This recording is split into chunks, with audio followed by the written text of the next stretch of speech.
இதுவரைக்கும் மார்க் குறித்த அநேக காரியங்களை பாஸ்டர் டேனியல் அவங்க செல்வமா அனுப்பி வச்சிருப்பாங்க நினைக்கிறேன். அப்படித்தானே நிறைய காரியங்களை கற்றுருப்பீங்க. இருந்தாலும் இன்னும் கொஞ்சம் கூட அதில் வந்து ஆழமான காரியத்தை நம்ம இன்னைக்கு கற்றுக்கொள்ள போறோம். சரியா? எல்லா காரியத்திலும் கர்த்தருடைய வார்த்தையை நம்ம இன்னும் ஆழமா அறிந்து கொள்ளும் பொழுது இந்த வார்த்தை இன்னும் நமக்கு அநேகருக்கு அதை கொண்டு செல்வதற்கு பிரோஜனமாய் இருக்கும். சத்தியத்தை நீங்க இன்னும் அறியும் பொழுது அநேகருக்கு சத்தியத்தை கொண்டு செல்வது நிச்சயமாக பிரோஜனமாய் இருக்கும். சரி, முதலாவது மார்க் குறித்து பார்க்க போறோம். ஸ்தோத்திரம். மார்க் வேதத்துல பார்க்கும் பொழுது புதிய ஏற்பாட்டுல இரண்டாவது எழுதின சுவிசேஷ புத்தகமா இருக்கிறது. ஆண்டவர் கூட இருந்த அந்த 12 சீஷர்கள்லாம் இவர் மார்க் ஒரு சுவிசேஷங்களா இல்லை. அடுத்ததான் பார்க்கும்போது அவருடைய பேரை குறித்து பார்க்கும்பொழுது யோவான் மார்க், சாதாரண மார்க் என்ற பெயர் மட்டும்தான் அதில் சொல்லப்பட்டிருக்கிறது. ஆனா அவருடைய பேர் கூட இன்னொரு வார்த்தை கூட சேர்ந்து இருக்கிறது. எனவே யோவான் மார்க் 2 பேரை குறிப்பிட்டிருக்கிறது. யோவான் பேர் வந்து யூத பேரும், மார்க் வந்து ரோம அவர் இருந்ததுனால அதை குறித்து வைக்கப்பட்டதான ஒரு பேராய் காணப்படுகிறது. இந்த மார்க் வந்து அந்த 12 சீஷர்களில அந்த 12 சீஷர்ல இவரும் ஒரு சீஷரா அதுல இல்லை. இருந்தாலும் இவர் இந்த வார்த்தையை முக்கியத்துவப்படுத்துறது காரணம் என்னன்னு சொன்னா, அந்த ஆண்டவர் அந்த பகுதியில் ஒளி செய்யும் போது இவர் கூட ரொம்ப ஒரு நெருக்கமான ஒரு தேவனுடைய மனுஷனாய் இருந்திருக்கிறாங்க. அதனாலதான் அந்த வார்த்தையை சொல்வதற்கு ரொம்ப பிரோஜனமா இருந்திருக்கிறது. அடுத்ததாக பார்க்கும் பொழுது மார்க்ல மொத்தம் 16 சாப்டர்ஸ் மொத்தத்தில் இருக்குது. 16 அதிகாரங்கள் இருக்கிறது. 16 மொத்தம். அடுத்ததாக பார்க்கும் பொழுது 678 வசனங்கள், 678 அந்த வார்த்தை இருக்கிறதுல. அடுத்ததாக பார்க்கும் பொழுது இது எழுதப்பட்ட ஆண்டு கிறிஸ்துவுக்கு பின் கிபி 55 65 வரைக்கும். கிபி 55 முதல் 65 வரைக்கும் உள்ள வார்த்தை. அது மட்டும் இல்ல, யோவான் வந்து மார்க் யோவான் அவர் வந்து எருசலேமில் அதிகமாக அவர் வாழ்ந்தது எங்க? எருசலேமில் தான் வாழ்ந்த ஒரு மனுஷனை காணப்பட்டிருக்கிறாங்க. அவருடைய தாயார் பேர் உங்களுக்கு தெரியும், மரியா. இயேசுவை ரொம்ப பின்பற்றி, இயேசுடைய வார்த்தையை ரொம்ப பின்பற்றி வாழ்ந்தவராய் காணப்படுகிறார். யாரு? மார்க். அடுத்ததாக பார்க்கும் பொழுதும் இயேசுவின் சீடர்களும் இவர்களும் அடிக்கடி எங்க போயிருக்கிறாங்க? மார்க்குடைய வீட்டுக்கு. அதனாலதான் எல்லாம் அதிகமா ஆண்டவரை குறித்து அநேக வார்த்தைகளை இன்னைக்கு சொல்வதற்கு காரணம் என்ன? அவருடைய அற்புதங்களை சொல்வதற்கு காரணம் என்ன? அவருடைய வீட்டுக்கு இவரும் போய் ரொம்ப க்ளோஸா இருந்திருக்கிறாங்க. அதனாலதான் இந்த வார்த்தையை சொல்வதற்கு அதிகமாக அவர் நினைச்சிருக்கிறாரு, உட்பட்டிருக்கிறாங்க. அடுத்ததாக பார்க்கும் பொழுது அதிகமாக இரவு நேரங்களிலே இந்த 12 சீஷர்களும் இயேசுவும் இரவு நேரங்களிலே அவர் வீட்டில் இருந்து உணவு சாப்பிடுவதற்கும் ஜெபிப்பதற்கும் அதிகமாக என்ன செஞ்சிருக்கிறாங்க? பிரயாசப்பட்டிருக்கிறாங்க. 12 சீஷர்களும் இவர்களும் சேர்ந்து அந்த இரவு நேரங்களில் ஜெபிப்பதற்கும் அவருடைய வார்த்தையை பேசுவதற்கும் முற்பட்டிருக்கிறாங்க பார்க்கிறோம். அடுத்ததாக பார்க்கும் பொழுது மார்க்கு இயேசுப்பா ஒலிவ மலைக்கு போகும்போது மார்க் அவர் கூட போயிருக்கலாம். மார்க் 14ஆம் அதிகாரம் 51, 52 வசனத்துல இவருக்கு இந்த காரியத்தை குறித்து சொல்லப்பட்டிருக்கிறது. அவரை பிடிக்க போகும்போது இயேசுப்பா ஒலிவ மலைக்கு போகும் பொழுது இவரை பிடிப்பதற்கு முற்பட்டிருக்கிறாங்க. மார்க் 14ஆம் அதிகாரம் 51, 52. 678. அடுத்ததாக பார்க்கும்பொழுது மார்க் 14 51, 52 வசனத்தில் சொல்லப்பட்டிருக்கிறது. அவரை பிடிக்க போகும் பொழுது என்ன பண்ணிருக்காரு? ஒரு வாலிபன் ஒரு துப்பட்டியை மாத்திரம் தன்மேல் போர்த்து கொண்டு அவன் பின்னே போனான். அவனை பிடித்தார்கள். அவன் தன் துப்பட்டியை போட்டு விட்டு ஓடிவிட்டான். ஸ்தோத்திரம். அது மார்க்கா இருந்திருக்கலாம் என்று சொல்லப்படுகிறது. அடுத்ததாக பார்க்கும் பொழுது இயேசு மரணத்துக்கு பின்பு பேதுரு ஆரம்பித்த நாட்களில், இந்த ஊழிய ஆரம்பித்த நாட்களிலே மார்க் வீட்டுல கூடி இருக்கிறாங்க, எல்லாரும் ஜெபம் பண்ணிருக்கிறாங்க. அப்பொழுது என்ன பண்ணிருக்கிறாங்கன்னா பேதுருவை கைது செய்திருக்கிறாங்க. மார்க் அப்போஸ்தலர் 12ஆம் அதிகாரம் 12ஆம் வசனம் ஒரு எடுத்து வாசிங்களேன். அப்போஸ்தலர் 12ஆம் அதிகாரம் 12ஆம் வசனம். அவன் இப்படி நிச்சயித்துக் கொண்டு மார்க்கு என்னும் பேர் கொண்ட யோவானுடைய தாயாகிய மரியாள் வீட்டுக்கு வந்தான். அங்கே அநேகர் கூடி ஜெபம் பண்ணி கொண்டிருந்தார்கள். ஸ்தோத்திரம். இந்த இடத்தை பார்க்கும்போது இயேசு மரணத்துக்கு பின்பாக பேதுரு ஊழியத்தை ஆரம்பித்த நாட்களிலே மார்க் வீட்டுல என்ன பண்ணிருக்கிறாங்க? எல்லாரும் கூடியிருந்து ஜெபம் பண்ணியிருக்கிறாங்க. அப்பொழுது என்ன பிடிக்க வந்திருக்கிறாங்க. அந்த காரியத்தை அவர் முக்கியத்துவப்படுத்தி அவர் சொல்லியிருக்கிறாங்க. அதனால இவர் ரொம்ப அதிகமாக பேதுரு கூடயும் ஒரு நெருக்கமான ஒரு ஊழியத்தை செய்த ஒரு மனுஷனாய் காணப்பட்டிருக்கிறார். யாரு? மார்க். அடுத்தாக பார்க்கும் பொழுது கொலோசியர் 4ஆம் அதிகாரம் 10ஆம் வசனத்துல சொல்லப்பட்டிருக்குது. பர்னபாவுடைய இனத்தான், அவனுடைய நெருங்கிய ஒரு சொந்தக்காரன். சரியா? நமக்கு ரொம்ப அதிகமான நெருக்கமானவங்கள்ட்ட நமக்கு வார்த்தைகள் முக்கியத்துவப்படுத்தி கொடுப்போம். அதே போல பர்னபா கூட மார்க் வந்து ஒரு நெருங்கிய ஒரு சொந்தக்காரராக காணப்பட்டிருக்கிறார். அந்த வார்த்தையை சொல்லியிருக்கிறது. வாசிங்களேன். கொலோசியர் 4ஆம் அதிகாரம் 10ஆம் வசனத்தை கூட வாசிங்க.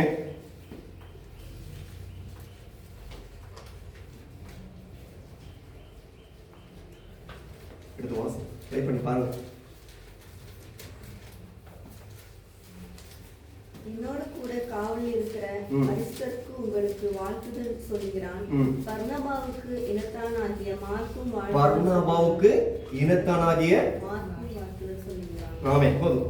பர்னபாவுக்கு ரொம்ப இனத்தான், அவருடைய சொந்த நெருங்கிய ஒரு சொந்தக்காரராக இருந்திருக்கிறார். மார்க் இருந்திருக்கிறார். அதை குறித்து அவர் ரொம்ப முக்கியத்துவப்படுத்தி சொல்லியிருக்கிறாங்க. அடுத்தாக பார்க்கும் பொழுது பவுல் ஊழியம் ஆரம்பித்த பொழுது, முதலாவது நற்செய்தி பயணம் தொடங்கிய பொழுது மார்க்கும் என்ன பண்ணியிருக்கிறார்? அவர் கூட அந்த ஊழியத்தை கடந்து சென்றிருக்கிறார். பவுல் கூட நற்செய்தி ஊழியத்தை ஆரம்பிக்கும் பொழுது, தேவனுடைய வார்த்தைகளை சொல்வதற்காக ரொம்ப முற்படும் பொழுது, பிரயாசப்படும் பொழுது மார்க் வந்து அவர் கூட அதிகமாக இருந்திருக்கிறாங்க. இந்த அப்போஸ்தலர் 13ஆம் அதிகாரம் 5ஆம் வசனமும் 13ஆம் வசனத்தையும் பார்க்க முடியும். அப்போஸ்தலர் 5ஆம் வசனத்தையும் 13ஆம் வசனத்தையும் பார்க்க முடியும். பவுலோடு கூட பேதுரு மட்டும் இல்ல, பர்னபாவோட இனத்தான மட்டும் அல்ல, பவுல் கூடயும் ஒரு நெருங்கிய ஒரு உறவு அவருடைய இருந்திருக்கிறது. அதனாலதான் அவர் இந்த ஊழியத்துக்கு கடந்து செல்லும் பொழுது கூட என்ன பண்ணியிருக்கிறாரு? மார்க்கையும் தன்னோடு கூட அவர் கூட்டி சென்றிருக்கிறார் என்பதை பார்க்க முடிகிறது. அப்போஸ்தலர் 13 5ஆம் வசனத்திலையும் 13ஆம் வசனத்திலையும் பார்க்கும்போது அதை தெரிந்து கொள்ள முடியும்.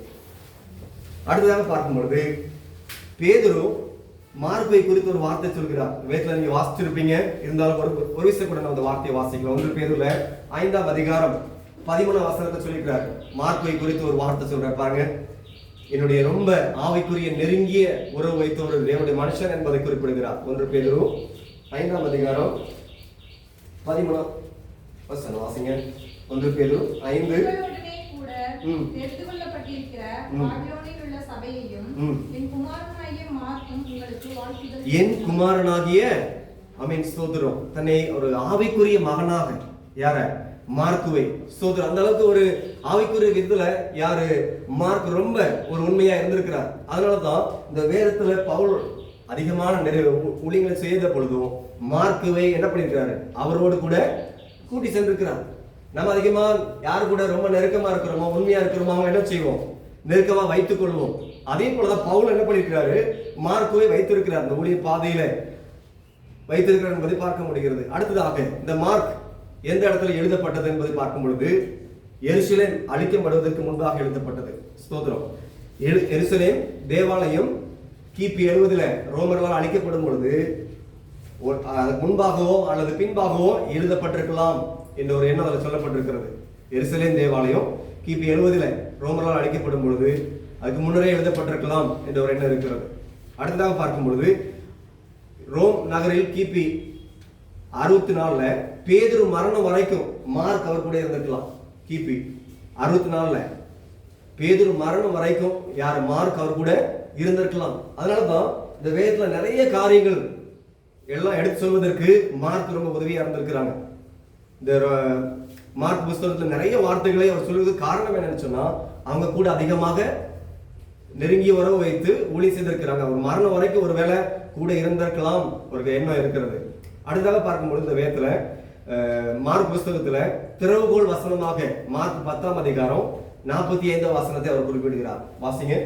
மார்க் 10ஆம் அதிகாரம் 45 வசனம். மார்க் 10:45.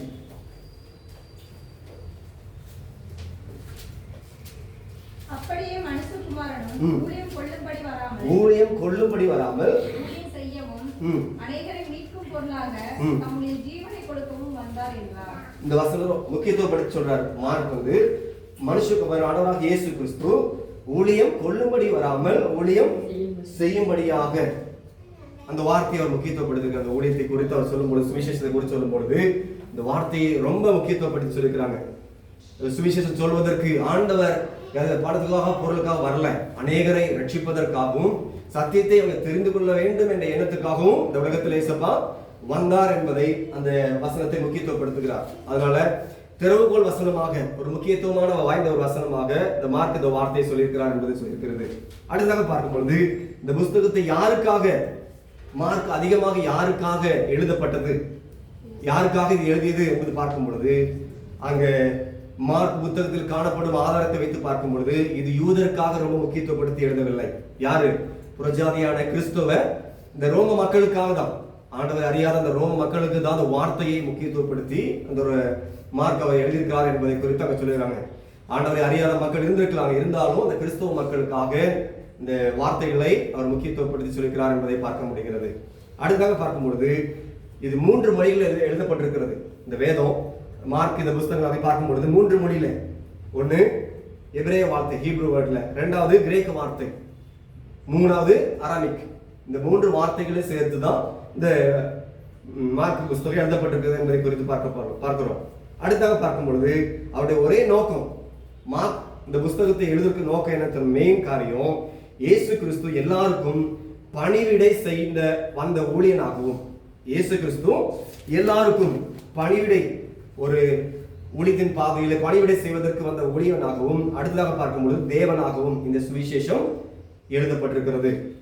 முக்கியத்துவம் எது கொடுத்திருக்காருன்னு சொன்னா சீஷத்துவத்தை கொடுத்திருக்கிறாங்க. டிசைபிள்ஷிப் இந்த வார்த்தைக்கு ரொம்ப முக்கியத்துவம் கொடுத்திருக்கிறாங்க. மார்க் 8ஆம் அதிகாரம் 35 வசனம், மார்க் 9ஆம் அதிகாரம் 35 வசனம், மார்க் 10ஆம் அதிகாரம் 23-44 இந்த வசனங்கள்லாம் வைத்து பார்க்கும் பொழுது இயேசுப்பா அதிகமாக பணிவிடை செய்வதற்காக எப்படியாவது மக்களுக்கு ஒரு உதவி செய்து அவங்களை என்ன செய்யணும், ரட்சிப்புக்குள் நடத்த வேண்டும். இப்ப நம்ம கற்றுக்கொண்டிருக்கிறோம். நீங்களும் அந்த எண்ணத்துக்குள்ள அதிகமாக என்ன செய்யணும், பிரயாசப்பட வேண்டும். இயேசப்பா அந்த உலகத்துக்கு வந்தது போல நம்மளும் அநேகருக்கு ஊழியங்களை செய்வதற்கு ஒரு உதவித்துவம் வாய்ந்த ஒரு பிள்ளைகளாக நாம் காணப்பட வேண்டும். மார்க் 8:35 9:35 வாசித்து பார்க்கும்போது இந்த காரியத்தை பார்க்க முடியும். முக்கியமா அவர் என்ன பண்ணுகிறார், எல்லாருக்கும் பணிவிடை செய்ய வேண்டும், ஒரு உதவியாக இருக்க வேண்டும் என்ற எண்ணத்தோடு கூட அவர் வந்திருக்கிறார் என்பதை பார்க்க முடிகிறது. அடுத்தாக பார்க்கும் பொழுது மார்க் ஆண்டவராக இயேசு கிறிஸ்துவை இந்த 1ஆம் அதிகாரம் 1ஆம் அதிகாரம் 1ஆம் வசனத்துல பாருங்க, அவர் எப்படி எழுதியிருக்கிறார் பாருங்க. மார்க் 1ஆம் அதிகாரம் 1ஆம் வசனம், இயேசு கிறிஸ்துவை அவர் சொல்கிற வார்த்தையை பாருங்களேன், சன் ஆஃப் காட் என்ற வார்த்தையை அவர் சொல்கிறத பார்க்க முடியும். மார்க் 1ஆம் அதிகாரத்துல 1ஆம் வசனம் வாசிங்க. தேவனுடைய குமாரனாகிய இயேசு கிறிஸ்துவினுடைய சுவிசேஷத்தின் ஆரம்பம். தேவனாகிய இயேசு கிறிஸ்துவோட தேவனுடைய குமாரன், அந்த தேவனுடைய குமாரன் இந்த மார்க் புஸ்தகத்துல அதிகமாக அவர் என்ன பண்ணிருக்கிறாரு, தேவனுடைய குமாரன் என்பது வார்த்தையை முக்கியத்துவப்படுத்தி என்ன பண்ணிருக்கிறாரு, எழுதியிருக்கிறார். இந்த வார்த்தையை ஆண்டவராக இயேசு கிறிஸ்துவை ஒரு தேவனுடைய குமாரனாக பாவித்து அவர் என்ன பண்ணிருக்கிறாரு, இந்த வார்த்தையை எழுதியிருக்கிறாங்க. அடுத்ததாக பார்க்கும் பொழுது இன்னொரு வார்த்தை இந்த வேதத்துல, இந்த மார்க் புஸ்தகத்துல உடனே, இமீடியட்லி, உடனே உடனே இந்த வார்த்தை 40 முறைக்கு மேல வந்திருக்கிறது. 40 முறை உடனே இந்த வார்த்தையை பார்க்கும் பொழுது 40 முறைக்கு மேல வந்திருக்கு கிரேக்க வார்த்தை அது. உடனே, இமீடியட். அந்த வார்த்தையை வாசித்து பார்க்கும் பொழுது கண்டு கொள்ள முடியும். இல்லைன்னு சொன்னா நீ பிரயாசப்படுங்க, வாசித்து அந்த வார்த்தைகள் எங்க இருக்கிறது பார்ப்பதற்காக பிரயாசப்படுங்க. அடுத்ததாக பார்க்கும் பொழுது இந்த 4 சுவிசேஷ புத்தகத்துல ரொம்ப முக்கியமான ஒரு காரியத்தை சிறப்பம்சம் என்னன்னு சொன்னா, அவர் என்ன சொல்ல வர காரியம், ரொம்ப எளிமையான முறையில் என்ன பண்ணுகிறார், வார்த்தைகளை மக்கள் புரிந்து கொள்ளும் விதமாக என்ன பண்ணியிருக்கிறாரு, எழுதியிருக்கிறார். ஸ்தோத்திரம். அடுத்ததாக பார்க்கும் பொழுது இந்த மார்க் புஸ்தகத்துல மொத்தம் 37 38 அற்புதங்கள் இருக்கிறது. இந்த சுவிசேஷ புத்தகங்கள் 4 புத்தகங்கள்ல 37 அற்புதங்கள் இருக்கிறது. ஆனா இந்த மார்க்ல மட்டும் எத்தனை இருக்கு தெரியுமா, வாசிச்சிருக்கீங்களா? 18 அற்புதங்களை குறித்து முக்கியத்துவப்படுத்துகிறார். சரியா? அதனால இந்த மார்க் புஸ்தகத்தை என்ன பண்றாங்கன்னா ஒரு அற்புதங்களின் சுவிசேஷ புத்தகமாக என்ன பண்றாங்க, குறிப்பிடுறாங்க. எளிமையான முறையில் எழுதப்பட்டிருக்கிறது முதலாவது காரியம். அடுத்ததாக இது ஒரு அற்புதங்களின் ஒரு சுவிசேஷம் என்ற ஒரு புத்தகமாகவும் சொல்லலாம். அடுத்ததாக பார்க்கும்போது 4 சுவிசேஷ புத்தகத்துல ரொம்ப சின்ன புஸ்தகம் தான். மற்ற 3 புஸ்தகத்தை காட்டிலும் மார்க் புஸ்தகம் ரொம்ப சின்னதுதான். மத்தேயு காட்டிலும், அடுத்ததாக நம்ம லூக்கா, யோவான், அந்த புத்தகத்தை சின்ன புஸ்தகம் தான். இருந்தாலும் நிறைய காரியங்களை என்ன பண்ணிருக்கிறாரு, எடுத்து கூடியிருக்கிறார் என்பதை பார்க்க முடிகிறது. அடுத்ததாக பார்க்கும்போது மற்ற 3 சுவிசேஷ புத்தகத்தை காட்டிலும் இவர் என்ன பண்றாருன்னா இயேசு கிறிஸ்துவின் போதனைகளில் அந்த மலை பிரசங்கத்தை என்ன பண்ணல, குறிப்பிடல. அந்த 3 புஸ்தகத்துல குறிப்பிட்டிருக்கிற இயேசு கிறிஸ்துவின் இந்த மலை பிரசங்கம் எல்லா புஸ்தகங்களும் குறிப்பிட்டிருக்கு. ஆனா மார்க் அதை குறித்து முக்கியத்துவப்படுத்தவில்லை என்பதை பார்க்க முடிகிறது. அடுத்ததாக பார்க்கும் பொழுது இயேசுவின் பிறப்பு, வளர்ப்பு இந்த காரியத்தை குறித்து அவர் சொல்லவில்லை, இதுல இடம்பெறவில்லை இந்த மார்க் புஸ்தகத்துல. மற்ற எல்லா புஸ்தகத்திலும் இயேசு கிறிஸ்து பிறப்பை குறித்தும் இறப்பை குறித்தும் என்ன பண்ணிக்கிறாங்க, முக்கியத்துவப்படுத்திருக்கிறாங்க. ஆனால் மார்க் என்ன பண்ணல, அதை குறித்து முக்கியத்துவப்படுத்தவில்லை என்பதை பார்க்கிறோம். அடுத்தாக பார்க்கும் பொழுது நிறைய மற்ற 3 புஸ்தகத்திலும் தெய்வீக பெயர்கள், டிவைன் நேம்ஸ் பார்க்கிறோம். ஆனா இந்த மார்க்ல அப்படி ஒரு பெயரை அதிகமாக என்ன செய்யல, குறிப்பிடவில்லை. மத்தியில பார்க்கும்போது யூதராஜ சிங்கம், மற்ற புஸ்தகத்தில் பார்க்கும் பொழுது இருக்கிறது. ஆனா மார்க்கு அப்படியேப்பட்ட பெயர் ஒன்று என்ன பண்ணல, குறிப்பிடவில்லை என்பதை பார்க்க முடிகிறது. இந்த 7 காரியம் இதுல சொல்லப்பட்டிருக்கிறது. முக்கியமான ஒரு 7 சிறப்பம்சம் சொல்லப்பட்டிருக்கிறது. அதை இப்ப நீங்க பார்த்தீங்க. அந்த காரியத்துல அவர் சொல்ற வர காரியம் எப்படியாவது என்ன செய்ய வேண்டும், இன்னும் சுவிசேஷம் அறிவிக்கப்படாத மக்களுக்கு தேவனுடைய வார்த்தையை கொண்டு செல்ல வேண்டும் என்ற ஒரு நோக்கத்தோடு கூட சொல்லியிருக்கிறார். இந்த 4 புஸ்தகத்துல சொல்லப்பட்ட காரியத்துல மார்க் மட்டும் என்ன பண்ணலன்னு சொன்னா, அந்த முதலாவது சொல்லப்பட்ட வார்த்தைப்படி தேவனுடைய குமாரன் என்ற வார்த்தையை அவர் ரொம்ப அதிகமாக முக்கியத்துவப்படுத்திருக்கிறாங்க. மற்ற யாரும் முக்கியத்துவப்படுத்தவில்லை. அவங்கள எல்லாரும் ஒவ்வொரு பேரும், அவங்க 3 பேரும் ஒவ்வொரு விதமான ஒவ்வொரு வார்த்தைகளை வைத்து மையப்படுத்தி பேசியிருக்கிறாங்க. ஆனா மார்க் என்ன பண்ணல, அதே போல சொல்லவில்லை என்பதை பார்க்கிறோம். அது மட்டும் இல்லை, ஏன் 4 புஸ்தகங்கள் 4 பேரும் ஒரே காரியத்தை சொல்ல வர்றாங்க, சுவிசேஷத்தை சொல்ல வர்றாங்க. அந்த 4 பேரும் ஒரே மாதிரி சொல்லும் பொழுது நம்ம ஏன் 4 புஸ்தகம் நமக்கு தேவைன்னு நினைக்கலாம். முக்கியமா ஏன் தெரியுமா, 4 காரியத்தை முக்கியத்துவப்படுத்துறோம். முதலாவது காரியம் சத்தியத்தை நிலைநாட்டுவதற்கு. 4 புஸ்தகத்தில் சொல்லப்படுற காரியங்கள், சுவிசேஷம் குறித்து சொல்கிற காரியங்கள் எல்லாம் ஒரே மாதிரி தான் இருக்கிறது. ஆனா நமக்கு ஏன் இந்த 4 புஸ்தகம் நமக்கு தேவை நினைக்கலாம். அந்த கேள்விக்கு பதில் என்ன சொன்னா, முதலாவது காரியம் சத்தியத்தை நிலைநாட்டுவதற்காக. இரண்டாவது காரியம் 2-3 சாட்சிகளின் வாக்கினால் என்ன செய்யும், வார்த்தை உறுதியாகும். மத்தேயு 18ஆம் அதிகாரம் 16 வசனமும், உபாகமம் 19ஆம் அதிகாரம் 15 வசனம், இந்த 2 வார்த்தை நீங்க வாசிக்கும் பொழுது 2-3 சாட்சி. இப்ப நம்ம எனக்கு எந்த ஒரு காரியத்துக்கும் நம்ம என்ன செய்வோம், ஒரு காரியத்துக்கு ஒரு தவறு நடந்துச்சுன்னா, ஏதோ ஒரு காரியம் இருந்துச்சுன்னா ஒரு ஆள் சொன்னா நம்ப மாட்டோம். அதே இன்னொரு ஆள் 2 பேர் 3 பேர் சொல்லும்போது அந்த வார்த்தை என்ன செய்யும், உறுதி ஆகும். அதற்காக தான் அந்த சத்தியத்தை எப்படியாவது நிலைநாட்டி ஆண்டவராக இயேசு கிறிஸ்து இந்த உலகத்தில் வந்தார், அவர் இந்த உலகத்தில் வந்து மரித்திருக்கிறார், இன்றும் ஜீவிக்கிறார் என்ற வார்த்தையை சொல்வதற்கு என்ன 2-3 சாட்சிகளால் உறுதிப்படும். இந்த 2 வார்த்தைகளை சொல்லியிருக்கிறாங்க. அடுத்ததாக பார்க்கும் பொழுது தேவனுடைய மகிமையை இந்த உலகத்தில் வெளிப்படுத்த வேண்டும். மூன்றாவது காரியம் எழுதி கொடுங்க. தேவனுடைய மகிமையை வெளிப்படுத்த வேண்டும். இந்த ஒரே நோக்கத்துக்கு தான் இந்த உலகத்தில் உள்ள எல்லா மக்களுக்கும் இயேசு கிறிஸ்து இந்த உலகத்தில் வந்தார் என்ற மகிமையை என்ன செய்யணும், அறிந்து கொள்ள வேண்டும் என்ற வார்த்தையை உறுதிப்படுத்துவதற்காக. நான்காவது காரியம் எல்லா மக்களுக்கும் இயேசுவை காண்பிக்க வேண்டும். அவர் இந்த உலகத்தில் வந்த ஒரு மனுஷன், இயேசு கிறிஸ்து அவர்தான் இந்த உலகத்தை படைத்த ரட்சகர் என்பதை எல்லா மக்களும் அறிந்து கொள்ள வேண்டும். அதற்கு தான் இப்ப நம்மளும் பிரயாசப்படுறோம். அப்படித்தானே, எவ்வளவு பிரயாசப்பட்டு கொண்டிருக்கிறோம். எப்படியாவது நம்ம மூலமாவது இப்ப நீங்க வந்து கற்றுக்கொண்டிருக்கிறீங்க, உங்களுக்குள்ள அந்த ஆசை என்ன செய்யணும், இருக்க வேண்டும். என் மூலம் எப்படியாவது இன்னைக்கு ஒரு மைண்ட்ல ஒரு பிளானோடு கற்றுக்கொள்ள பிரயாசப்படுங்க. இங்க வரும்பொழுதெல்லாம் என் மூலம் எப்படியாவது ஒரு மினிமம் ஒரு 10 நான் படிக்கிறதுக்கு முன்னாடி ஒரு 10 பேருக்கு வார்த்தை சொல்ல வேண்டும் என்ற ஒரு வாஞ்சை உங்களுக்குள்ள இருக்குன்னு சொன்னா நிச்சயமா அந்த வார்த்தை சத்தியத்தை அறிய சத்தியம் என்ன செய்யும், உங்களை மட்டும் இல்ல ஸ்தோத்திரம், உங்க ஒவ்வொரு வாயில வருகிற ஒவ்வொரு வார்த்தையின் மூலமாக இன்னும் அநேகர் என்ன பண்ணும், விடுதலை ஆகும். ஒரு சாட்சி சொல்ல விரும்புகிறேன். நானும் இந்த கூடலூர் பகுதியில் சிறு வயது முதல் இங்கேதான் நான் வாழ்ந்து கொண்டிருக்கிறேன். இருந்தாலும் காலேஜ் படிக்கிறதுக்கு மட்டும் நான் திருநெல்வேலி போயிருந்தேன். அப்பொழுது என் கூட பழகின எல்லா பசங்களும் சிஎஸ்சி ஃப்ரெண்ட்ஸ் தான். ஆனா இருந்தாலும் நான் ஊழியக்காரனுடைய ஒரு மகனா இருக்கிறபடினால் சுவிசேஷத்தை அவங்களுக்கு எப்படியாவது சொல்லணும். சத்தியத்தை தெரிஞ்ச பிள்ளைங்க தான், ஆனா யாரும் சத்தியத்தின்படி வாழ்வது இல்லை. ஒரு நாள் தண்ணி அடிக்கிறதுக்கு குடிப்பதற்காக எல்லாரும் பிரயாசப்பட்டாங்க. அப்ப நான் சொன்ன வரமாட்டேன், வேணா கடைக்கு வேணா கூட வரல, ஆனா தண்ணியை அடிக்க மாட்டேன். சரியா, போயிருந்தேன். போய் அவங்க எல்லாருமே குடிச்சிட்டாங்க. கெட்ட பழக்கத்துக்கு சத்தியத்தை அறிந்தவர்கள் தான், ஆனா என்ன செஞ்சுட்டாங்க, விழுந்து போயிட்டாங்க, குடிச்சிட்டாங்க, வெளியே வந்து விழுந்து போயிட்டாங்க. விழுந்து அவங்க எல்லாத்தையும் ஆட்டோல ஏற்றி கொண்டு காலேஜில் விட்டாச்சு. ஆனா இப்ப பார்க்கும் பொழுது திரும்பவும் அவங்களுக்கு வார்த்தையை சொல்லும் பொழுது அவங்க ஆரம்பத்தில் ஏற்றுக்கொள்ளல. திரும்பவும் இன்னைக்கு மேரேஜ் முடிச்சு எல்லாம் அவங்க வாழ்க்கை எல்லாம் ஒவ்வொரு விதமா போகும்பொழுது இப்போ திரும்ப அந்த வார்த்தையை சொல்லும்போது இந்த வார்த்தையை ஏற்றுக்கொள்றாங்க. அந்த 5 பேர்ல இன்னைக்கு 2 பேர் உயிரோடு இல்ல. காரணம் என்ன, சத்தியத்தை அறிந்த பிறகு நினைச்சு கூடாது, திரும்ப பாவத்திற்கு போகக்கூடாது. 3 பேர் தப்பித்துக் கொண்டாங்க. ஆரம்பம் சொல்லும் போது கேட்கல, திரும்பி கரெக்டா சரியாக்கி கொண்டாங்க. அப்போ வார்த்தையை, உங்க வார்த்தையில என்ன என்னது, உயிர் உண்டு. அப்ப அன்னைக்கு சொல்றாங்க நண்பர்கள், அன்னைக்கு பிரபு நீ சொன்னதை கேட்க முடியல, இன்னைக்கு மன்னிப்பு கேட்கிறேன், இன்னைக்கு வாழ்க்கையை அறிந்து கொண்டேன்னு சொல்லி. அதே போலதான் உங்க வாயிலிருந்து ஒரு வார்த்தை இருந்தாலும் சரி, அந்த வார்த்தையில என்ன இருக்கும், வல்லமை இருக்கும். இயேசு கிறிஸ்து உண்மை உள்ள தேவன் என்பதை இன்னும் அநேகருக்கு காண்பிப்பதற்கு அது என்ன செய்யும், ரொம்ப பிரயோஜனமா இருக்கும். சரியாக அடுத்ததாக பார்க்கும் பொழுது மார்க் சொல்ல வர காரியம் இந்த புத்தகத்துல இந்த 16 அதிகாரத்திலையும் அவர் 3 காரியத்தை முக்கியத்துவப்படுத்தி சொல்றாரு. முதலாவது காரியம் இயேசுவின் ஊழியங்கள். 1ஆம் அதிகாரம் 1ஆம் வசனத்திலிருந்து 13ஆம் வசனத்து வரைக்கும் இந்த மார்க்கின் பொருளை சொல்லிக்கொள்ளலாம். அவர் சொல்ல வர காரியம் 1ஆம் அதிகாரம் 1 முதல் 13 வரைக்கும் உள்ள வசனத்தை ஊழியங்கள், இயேசுவின் ஊழியத்தை குறித்து சொல்றார்.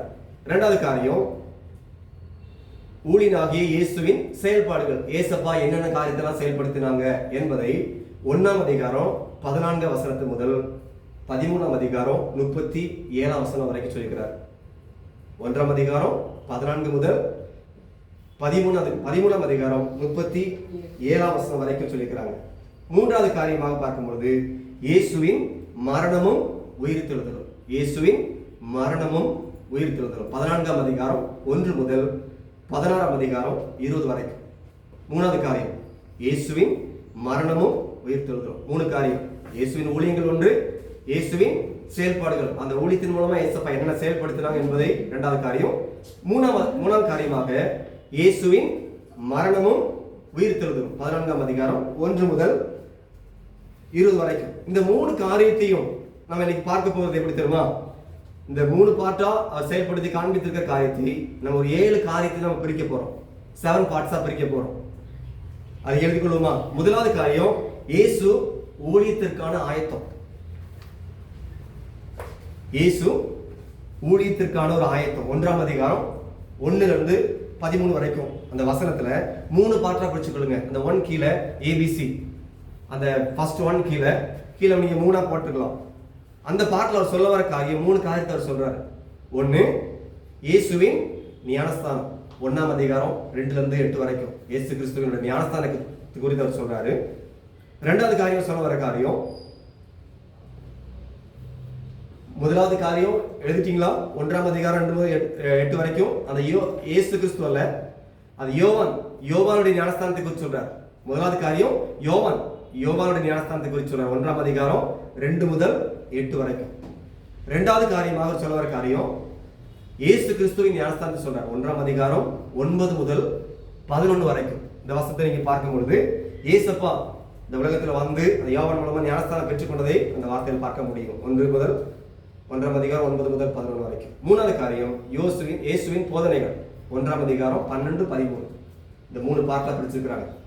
இயேசுவின் ஊழியத்துக்கான ஒரு ஆயத்தம், அதுல 3 யோவான் ஞானஸ்தானம், இயேசு ஞானஸ்தானம், 3வது இயேசுவின் போதனை. இது பார்ட் 1, இயேசு ஊழியத்துக்கான ஆயத்தம். ரெண்டாவது காரியமா சொல்ல வருது இந்த பொருளக்கத்துல கலிலேயாவில் ஆரம்ப கால ஊழியம். அது 1ஆம் அதிகாரம் 14 வசனம் முதல் 36 வசனம் வரைக்கும் சொல்லப்பட்டிருக்கிறது. 1ஆம் அதிகாரம் 14 முதல் 36 வசனம் வரைக்கும் சொல்லியிருக்கிற காரியம். அதுக்கு கீழே இந்த கலிலேய ஆரம்ப கால ஊழியத்திற்கு கீழே 4 பார்ட்டா பிரிச்சிருக்கிறோம். முதலாவது காரியம் முதல் 4 சீஷர்கள், 1ஆம் அதிகாரம் 14 to 20 வரைக்கும். முதல் 4 சீஷர்கள் எழுதிட்டீங்களா? கலிலேயாவில் ஆரம்ப கால ஊழியத்திற்கு கீழே முதலாவது காரியம் முதல் 4 சீஷர்கள், 1ஆம் அதிகாரம் 14 முதல் 20 வரைக்கும் வசனம் சொல்லியிருக்கிறாரு. 2வது காரியம் கப்பர்நகூமில் அந்த ஆயத்த நாள், இந்த ஊழியத்திற்கான ஆயத்த நாள்.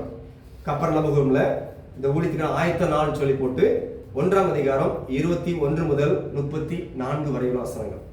1ஆம் அதிகாரம் 21 முதல் 34 வரையுள்ள வசனங்கள் பார்க்க முடிகிறது. 3வது காரியம் முதல் நற்செய்தி சுற்றுப்பயணம், 1ஆம் அதிகாரம் 35 முதல் 45 வரைக்கும் உள்ளது. 1ஆம் அதிகாரம் 35 முதல் 45 வரைக்கும் உள்ள வசனத்தில் பார்க்க முடிகிறது. 3வது காரியம். 4வது காரியம் அந்த பரிசேயர் கூட சேர்ந்து ஏசப்பா இவங்களுக்கு கருத்து வேறுபாடுகள், பரிசேய மக்களுக்கும் தேவனுடைய பிள்ளைகளுக்கு இருந்த கருத்து வேறுபாடுகளை குறித்து பார்க்க முடிகிறது. 2ஆம் அதிகாரம் 1 முதல் 36 வரைக்குள்ள வசனத்துல. நான் முதலாவது சொல்லும்போது இந்த 1 மட்டும் விட்டுருக்குன்னு நினைக்கிறேன். ஜஸ்ட் ஒன்று பார்த்துங்க. கலிலேயாவில் ஆரம்ப கால ஊழியம் 1ஆம் அதிகாரம் 14 முதல் 2ஆம் அதிகாரம் 1 முதல் 36. நான் ஜஸ்ட் 36 சொன்னேன். அந்த 2ஆம் அதிகாரம் 1 to 36 மேல பாருங்க. கலிலேயாவில் ஆரம்ப கால ஊழியம் போட்டு 1ஆம் அதிகாரம் 14 முதல் 2ஆம் அதிகாரம் 1 முதல் 36. சரியா? அதில் 4 காரியத்தை பார்க்க முடியும். இயேசுவின் ஆரம்ப கால ஊழியத்துல முதல் 4 சீஷர்கள், கப்பர்நகூமில் ஆயத்த நாள், 3வது காரியம் இயேசுவின் நற்செய்தி சுற்றுப்பயணம், 4 பரிசேயருடன் கருத்து வேறுபாடுகளை குறித்து சொல்லியிருக்கிறார். 3வது காரியம் கலிலேயாவில் பிற்கால ஊழியம். ஒரு ஆரம்ப கால ஊழியம் போட்டு ஒரு பார்ட், அடுத்ததாக பிற்கால ஊழியமா பிரிச்சிருக்கிறாங்க. 2வது பார்ட்டா பிரிச்சிருக்கிறாங்க. அது என்ன சொல்றேன்னா 3ஆம் அதிகாரத்துல 3ஆம் அதிகாரம் 1 முதல் அடுத்ததாக 7ஆம் அதிகாரம் 23ஆம் வசனம் வரைக்கும் சொல்லிக்கிறாங்க. 7ஆம் அதிகாரம் 23ஆம் வசனம் வரைக்கும். 3ஆம் அதிகாரம் 1 முதல் 7ஆம் அதிகாரம் 1 முதல் 23 வரைக்கும் கலிலேயாவில் பிற்கால ஊழியம்.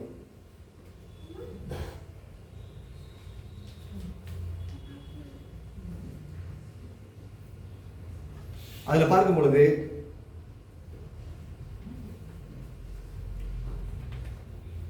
ஒரு 10 காரியம் பக்கம் இருக்கிறதுல அதுல மெயின் ஃபர்ஸ்ட் ஒரு காரியம் கடற்கரையோரம் திரும்பி செல்லுதல். 3ஆம் அதிகாரம் 1 முதல் 13 வரைக்கும் வாசகம். 1 வரைக்கும் 12, 13 2 வருஷத்தை சேர்த்துக் கொள்ளுங்க. கடற்கரையோடு திரும்பி வருதல் முதலாவது காரியம். இரண்டாவது காரியம் 12 சீஷர்களை பண்ணப்படுகிறாங்க, அந்த இடத்துல நியமிக்கிறாங்க. 12 சீஷர்களை நியமித்தல் 3ஆம் அதிகாரம் 13 முதல் 19 வரைக்கும். 3ஆம் அதிகாரம் 13 முதல் 19 வரைக்கும் 12 சீஷரை நியமித்தல் குறித்து பார்க்கிறோம். இரண்டாவது காரியம். மூன்றாவது காரியம் நண்பர்களும் எதிரிகளும். அவருடைய நண்பர்களும் எதிரிகளை குறித்து சொல்கிறார். 3ஆம் அதிகாரம் எப்படி இருக்க வேண்டும் என்பதை குறித்து 3ஆம் அதிகாரம் 20 35 வரை உள்ள வசனங்கள். 3ஆம் அதிகாரம் 20 35 வரைக்கும். மூணாவது காரியம். நான்காவது காரியம் அநேக இந்த உவமைகள் மூலமாக எப்படியாவது சத்தியத்தை மக்களுக்கு கொண்டு செல்ல வேண்டும் என்ற கருத்தோடு கூட என்ன செய்யறாங்க, ஊமை மூலம் போதுகிறார். அதிகமாக அந்த வார்த்தை பார்க்க முடியும். 4ஆம் அதிகாரம் 1 முதல் 34 வரை வசனங்கள். 4ஆம் அதிகாரம் 1 முதல் 34 ஊமைகள் மூலமாக போதிக்கிறதை குறித்து அவர் சொல்கிறார். 5வது காரியம் வல்லமையான கிரியைகள் மூலம் போதிக்கிறார். எப்படி அவருடைய வல்லமையோடு கூட இந்த வார்த்தையை மக்களுக்கு போதிக்க வேண்டும் என்ற கருத்தை குறித்து 4ஆம் அதிகாரம் 35 முதல் 43 வரைக்கும் சொல்றார். வல்லமையான கிரியைகள் மூலம், இயேசுவோட கிரியைகள் மூலமாக எப்படியாக மக்களுக்கு கொண்டு செல்ல வேண்டும் என்பதை குறித்து 4ஆம் அதிகாரம் 35 முதல் 43 வரைக்கும் வசனத்தில் சொல்றார். அவருடைய கிரியைகள் மூலமாக எப்படி இந்த உலகத்திற்கு சுவிசேஷத்தை கொண்டு செல்ல வேண்டும் என்பதை குறித்து அதிகமாக சொல்லிக்கிறாங்க. அடுத்ததாக நாசரேத்துல இயேசுப்பா வந்ததை குறித்து அவர் சொல்றார். இயேசு கிறிஸ்து நாசரேத் என்ற ஊர்ல வந்தது எப்பொழுது குறித்து சொல்கிறார். 6ஆம் அதிகாரம் 1 முதல் 6 வரைக்கும் வசனங்கள். 6ஆம் அதிகாரம் 1 முதல் 6 வரைக்கும் வசனத்தில் அவர் சொல்கிறார்.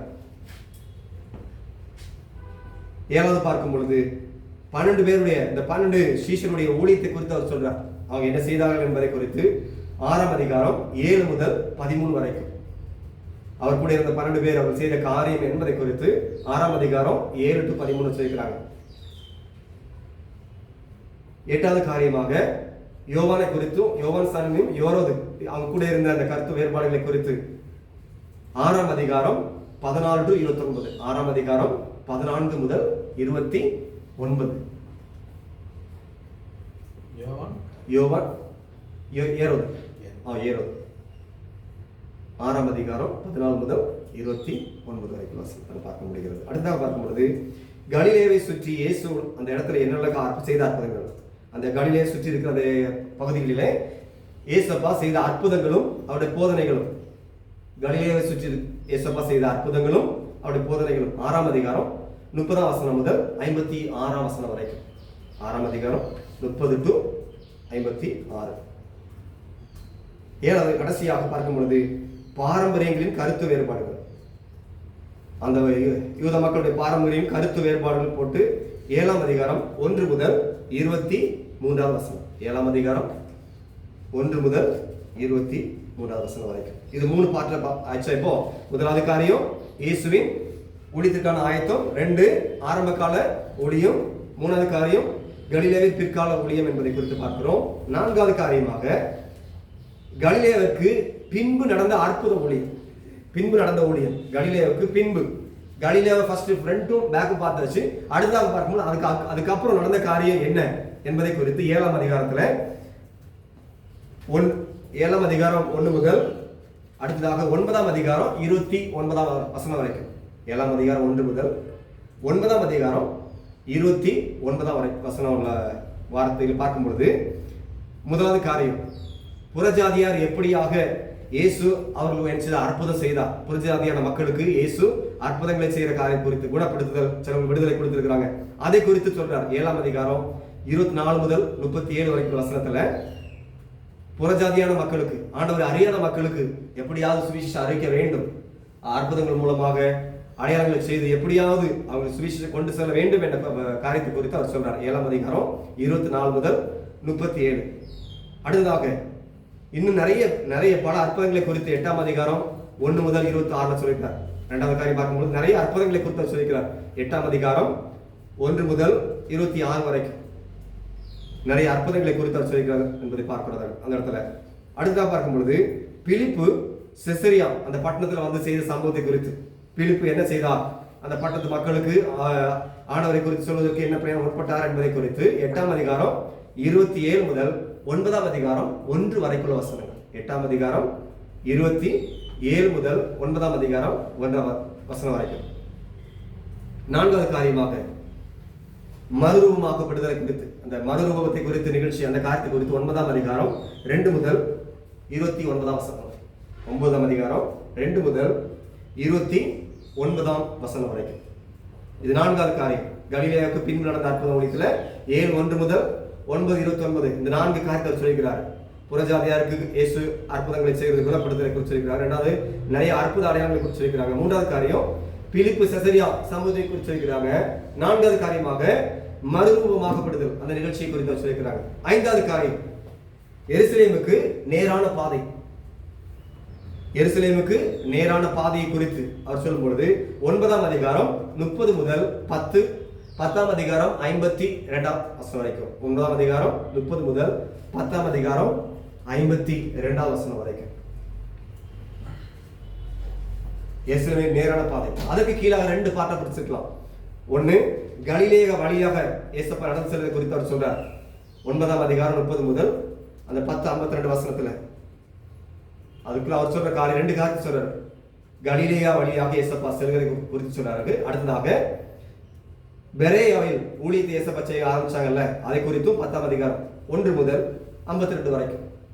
கலிலேயா வழியாக செல்வது குறித்து அதுக்கு திரும்பவும் அது 9 முதல் 30 போட்டு 10:52 போட்டுக்கலாம். அடுத்ததாக அந்த பெரேயாவில் இயேசப்பா செய்த ஊழியம் 10:1 முதல் 52 வரைக்கும். இந்த 2 காரியத்தை அந்த எருசலேமுக்கு நேரான பாதை குறித்து நம்ம பிரித்துக் கொள்ளலாம். 5வது பாட்டாக. 6வது காரியமாக பாடுகளின் வாரம். இயேசு கிறிஸ்து இந்த உலகத்தில் வந்து பட்ட பாடுகளின் வாரமாக நாம் பிரித்துக் கொள்ளலாம். 11ஆம் அதிகாரம் 1 முதல் 15ஆம் அதிகாரம் 47ஆம் வசனம் வரைக்கும். 11ஆம் அதிகாரம் 1 முதல் 15ஆம் அதிகாரம் 47ஆம் வசனம் வரைக்கும்.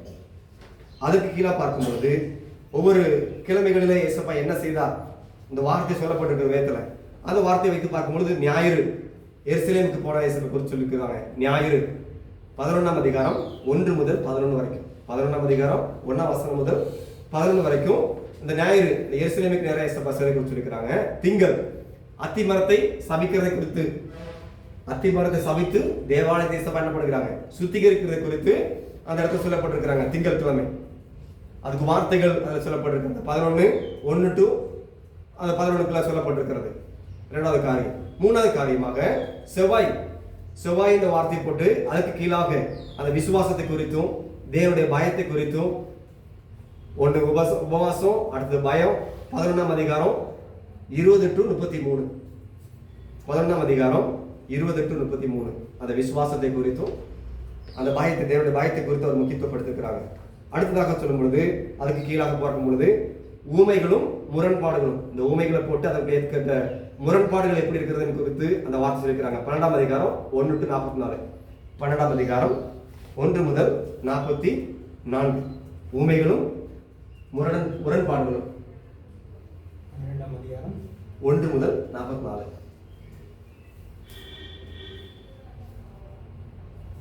மூணாவது காரியம் சொல்ல வருது, பெத்தானியாவில் அபிஷேகம் பெற்றது இந்த மக்கள். செவ்வாய்க்கு அப்புறம் புதன் வியாழன் வருதா?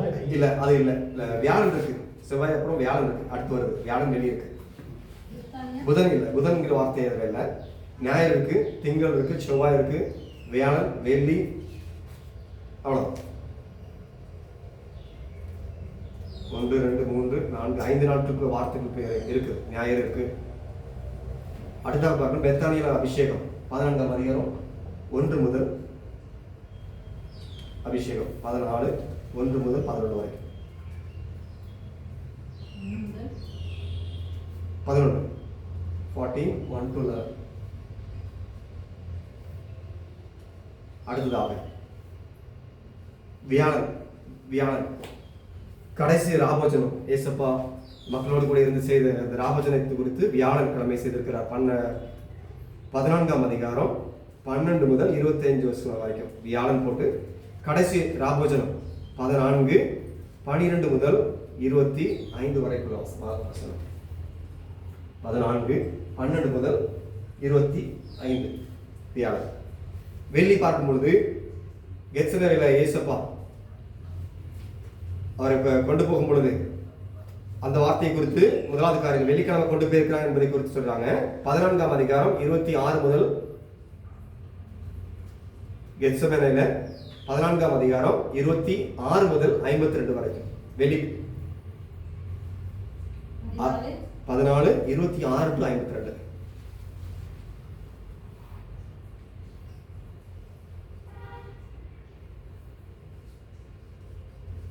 அடுத்ததாக பார்க்கும்பொழுது யூதர்களின் விசாரணை, அதுக்கு கீழே இந்த வெள்ளிக்கிழமையே செய்திருக்கிற காரியம் யூதர்களுடைய விசாரணை. 14ஆம் அதிகாரம் 53 to 72. இயேசு கிறிஸ்துவை அந்த யூதர்கள் விசாரிக்கிறது குறித்து 14ஆம் அதிகாரம் 53 to 72 வசனம் வரைக்கும். அடுத்ததாக ரோமர்களின் விசாரணை. ஃபர்ஸ்ட் யூதர்கள், அடுத்ததாக ரோமருடைய விசாரணை 15ஆம் அதிகாரம் 1 முதல் 20 வரைக்கும். அதோடு கூட சேர்த்து அந்த வசனத்தை இதுவும் வந்திருக்கு. சிலுவை, மரணம், இந்த அடக்கம், இந்த காரியத்தை எல்லாம் குறித்து சொல்லிக்கிறாங்க. இயேசு கிறிஸ்து சிலுவையில மரணம் பண்ணது, அடக்கம் பண்ணது எல்லாம் குறித்து காரியத்தை குறித்து அது 15:1 முதல் 20 வரைக்கும் வசனத்தை சொல்லியிருக்கிறாங்க. இது 6வது பாட்டு நம்ம பார்க்கிறோம். அடுத்ததாக 7 இயேசு கிறிஸ்துவின் உயிர்த்தெழுதல்.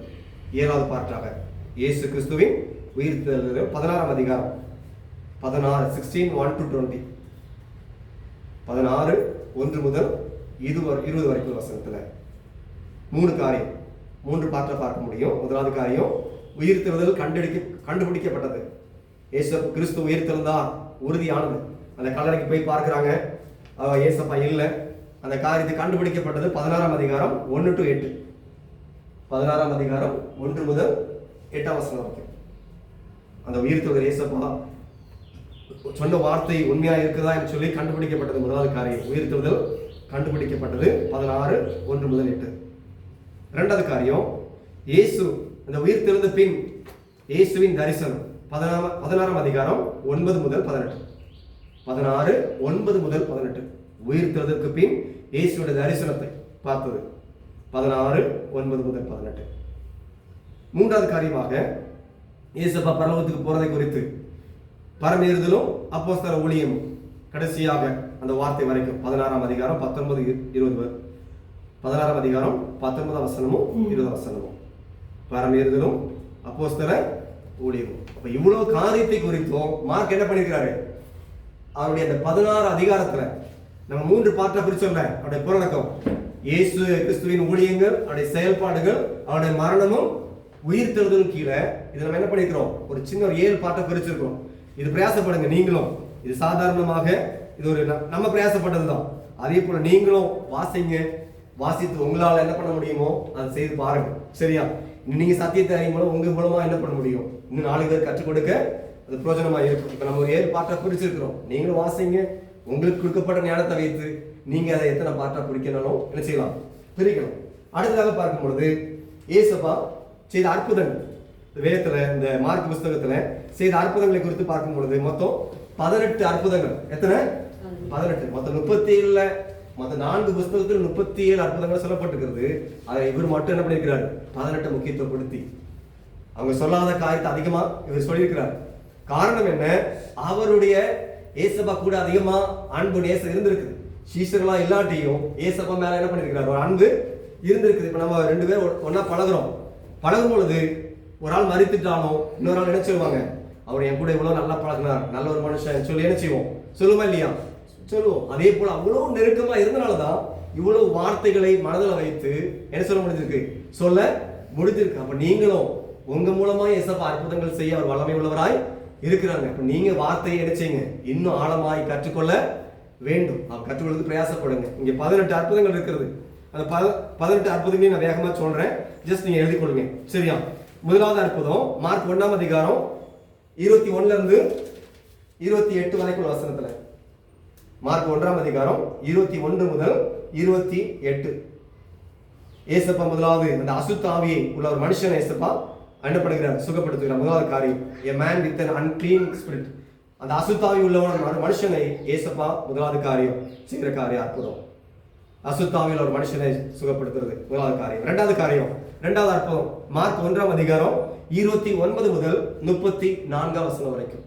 மார்க் 1ஆம் அதிகாரம் 29 முதல் 34. ஹீலிங் சைமன்ஸ் மதர் இன் லா, சீமோன் பேதுரு மாமி சுகமடைகிறது குறித்து இரண்டாவது அற்புதம். மார்க் 1ஆம் அதிகாரம் 29 முதல் 34 இரண்டாவது. மூணாவது காரியம் மார்க் 1ஆம் அதிகாரம் 40 முதல் 45. மூணாவது அற்புதம் மார்க் 1ஆம் அதிகாரம் 40 முதல் 45. ஹீலிங் அல்ல, குஷ்டரோகியை இயேசப்பா என்ன பண்ணுகிறார்? சுகப்படுத்துகிறார். அந்த வார்த்தையை சொல்லிக்கிறாங்க. மூன்றாவது அற்புதமா பார்க்கிறோம். Mark 1 40 to 45. மூணாவது அற்புதம். நான்காவது மார்க் 2ஆம் அதிகாரம் 1 முதல் 12. மார்க் 2ஆம் அதிகாரம் 1 முதல் 12 வரைக்கும் சொல்லிருக்க இந்த வார்த்தை. திமிர்வாதக்காரன் என்ன பண்ணுகிறாங்க? ஏசப்பா ஒரு வீட்டில் இருக்கிறாங்க. அந்த இடத்துல என்ன பண்ணுகிறாங்க? ஒரு கூரையை பிரித்து ஏசப்பா என்ன பண்ணுகிறாங்க? அந்த திமிர்வாதக்காரனை இறக்குவதை குறித்து 4வது காரியமா அற்புதமா நாம் பார்க்கிறோம். ஹீலிங் எ பால்சி. 5வது காரியமாக மார்க் 3ஆம் அதிகாரம் 1 முதல் 6. மார்க் 3ஆம் அதிகாரம் 1 முதல் 6. சூபின கையுடைய ஒரு மனுஷனை இயேசு பண்ணப்படுகிறார், சுகப்படுத்துகிறதை குறித்து பார்க்கிறோம். 5வது அற்புதமாக. 6வது காரியமாக மார்க் 4ஆம் அதிகாரம் 35 முதல் 41. மார்க் 35 முதல் 41 வரைக்கும் சொல்ல காரியம் இந்த இடத்துல.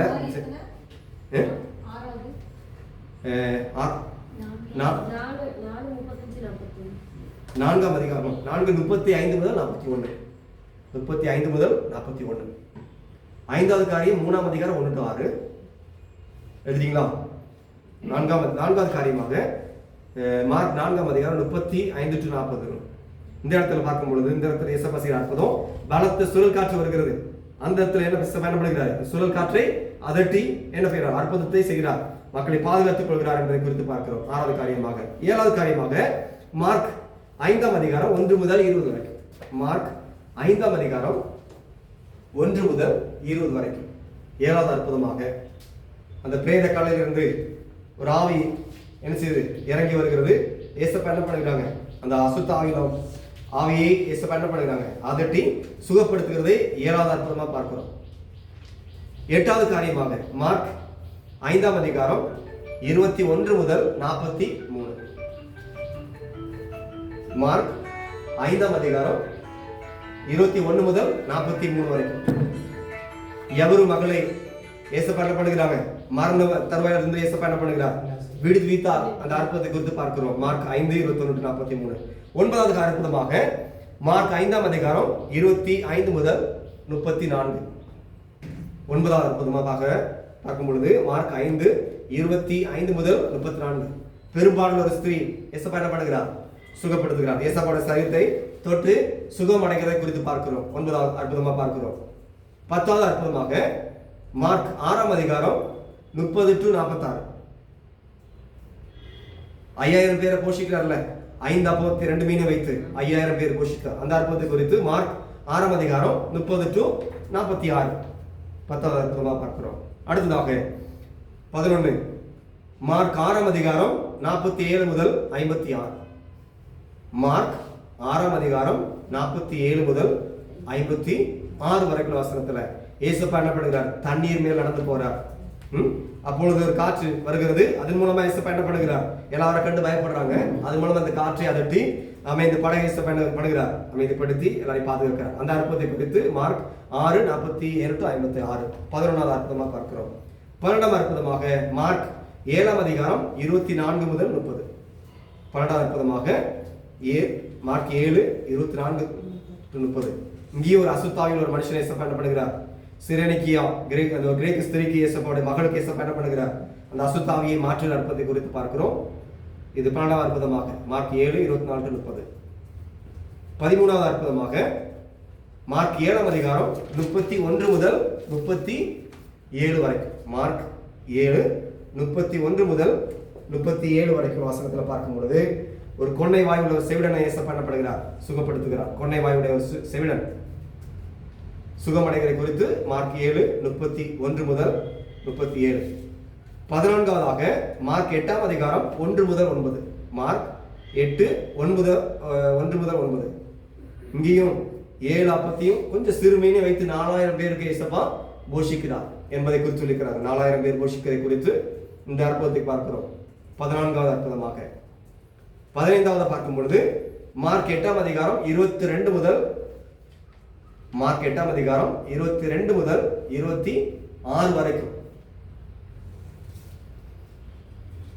பெத்சாய்தாவில் ஒரு குருடன் இருந்தான்ல, அந்த சுகமடைகிறது அவன் பார்வையை குறித்து இந்த அற்புதத்தை பார்க்கிறோம். 15வது அற்புதமாக பார்க்கிறோம். பெத்சாய்தா குருடனுக்கு சுகப்படுத்துதலை 15வதாக. 16 மார்க் 9:14-29. மார்க் 9:14-29. ஊமையான ஒரு அசுத்தாவின் ஒரு மகள் சுகமடைகிறதை குறித்து பார்க்கிறோம். ஊமையான ஒரு அசுத்தாவி பிடித்த மகளை ஏசப்பா என்ன பண்றார், ஒரு மகனை சுகப்படுத்துவதை குறித்து நடத்த சொல்லப்பட்டிருக்கிறது. ஊமையான அசுத்தாவிகளை பிடித்தவர் 16. 17வது பார்க்கும் பொழுது மார்க் 10ஆம் அதிகாரம் 46 முதல் 52. மார்க் 10ஆம் அதிகாரம் 46 முதல் 52 வரைக்கும். திமேயு மகன் பர்த்திமேயு குருடன் பார்வையடைந்தான். அது அந்த அற்புதத்தை குறித்து பார்க்கிறோம். திமேயு மகன் பர்த்திமேயு குருடன் பார்வையடைதல்.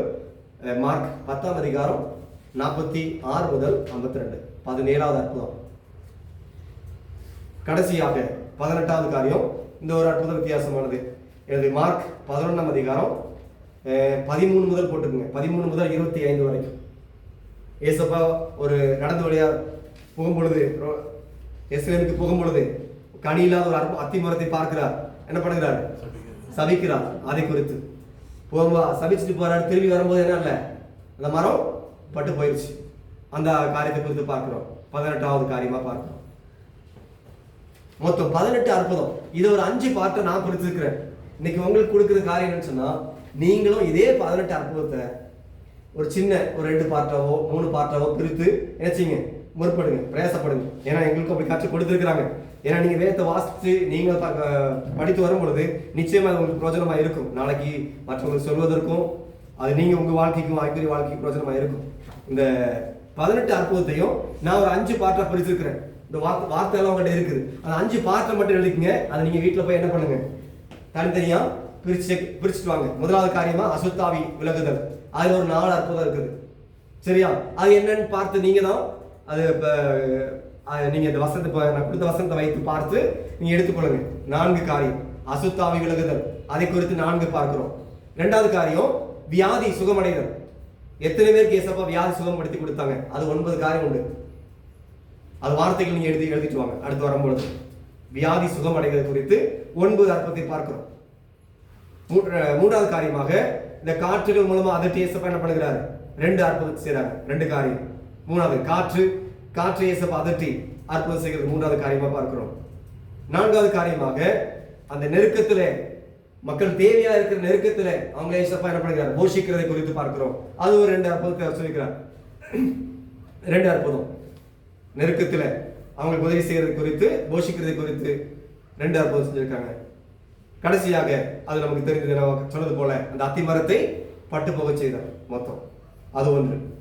மொத்தம் 18ல 4 + 9 + 2 திரும்ப 2 அதுக்கப்புறம் 1. இது நான் 4 பார்ட்டை நான் பிரிச்சிருக்கிறேன். நீங்களும் என்ன பண்ணுங்க, இது அற்புதங்களை வாசித்து உங்களுக்கு உங்க மைண்ட்ல எப்படி வருதோ அதுக்கு தகுந்தாப்புல என்ன பண்ணுங்க, பிரிப்பதற்கு முக்கியத்துவப்படுத்துங்க. இந்த மார்க் இவ்வளவு காரியத்தை அவர் பிரயாசப்பட்டு என்ன செஞ்சிருக்கிறாரு? அவருடைய மைண்ட்ல உள்ள காரியத்தை அவர் எடுத்து சொல்லியிருக்கிறாங்க. அப்ப நம்மள்டையும் இந்த வேதத்தை வாசிக்கும் பொழுது எவ்வளவுக்குள்ள இங்க வார்த்தை இருக்குதோ அந்த வார்த்தை மூலமா என்ன பண்ண முடியும்? மற்றவங்களுக்கு சுவிசேஷத்தை கொண்டு செல்ல முடியும். சரியா? முடியாதுன்னு சொன்னா முடியவே. ஆரம்ப நாட்களில் நானும் முடியாதுன்னு சொல்லி கொண்டு இருந்தது உண்டு. இல்ல, நம்மளால முடியும். அதனால பிரயாசப்படுங்க. இங்க வந்திருக்க எல்லாரும் என்னால முடியும், என்னால எப்படியும் சத்தியத்தை கொண்டு செல்ல முடியும். என் வார்த்தை நம்ம நினைப்போம், என் வார்த்தையை கேட்டியா? இல்ல, நீங்க இந்த வார்த்தையை வாசிக்க என்ன பண்ணுவார்? இந்த வார்த்தை உங்களுக்குள்ள இருக்க அது என்ன பண்ணும்? ஜீவனா மாறும். சரியா? நீங்க பரிசுத்தமா மாறாம நீங்க உண்மையா இருக்க அந்த வார்த்தை என்ன செஞ்சிடும்? வல்லமையா மாறிடும். நம்ம நினைக்கிறோம் ஒவ்வொரு பிரசங்கம் பண்றவங்க மூலமா தான் அற்புதம் நடக்கும். இல்ல, உங்களை கொண்டு ஏசப்பா அற்புதம் செய்ய வல்லவராக இருக்கிறாங்க. அதுக்குதான் வந்திருக்கிறீங்க. கற்றுக்கொள்ளுங்க, சத்தியத்தை அறிந்து கொண்டே வாங்க. அறிந்திருக்கிறீங்க, பிரயாசப்படுங்க. அந்த வார்த்தைகளை எவ்வளவுக்குள்ள நீ வைக்கும் பொழுது அந்த வார்த்தையின் மூலமா ஏசப்பா அற்புதம் செய்ய ஒரு வல்லமை உள்ளவராய் இருக்கிறாங்க. இப்ப இந்த மார்க்கை குறித்து இவ்வளவு காரியம் சொல்லியிருக்கிறாங்க.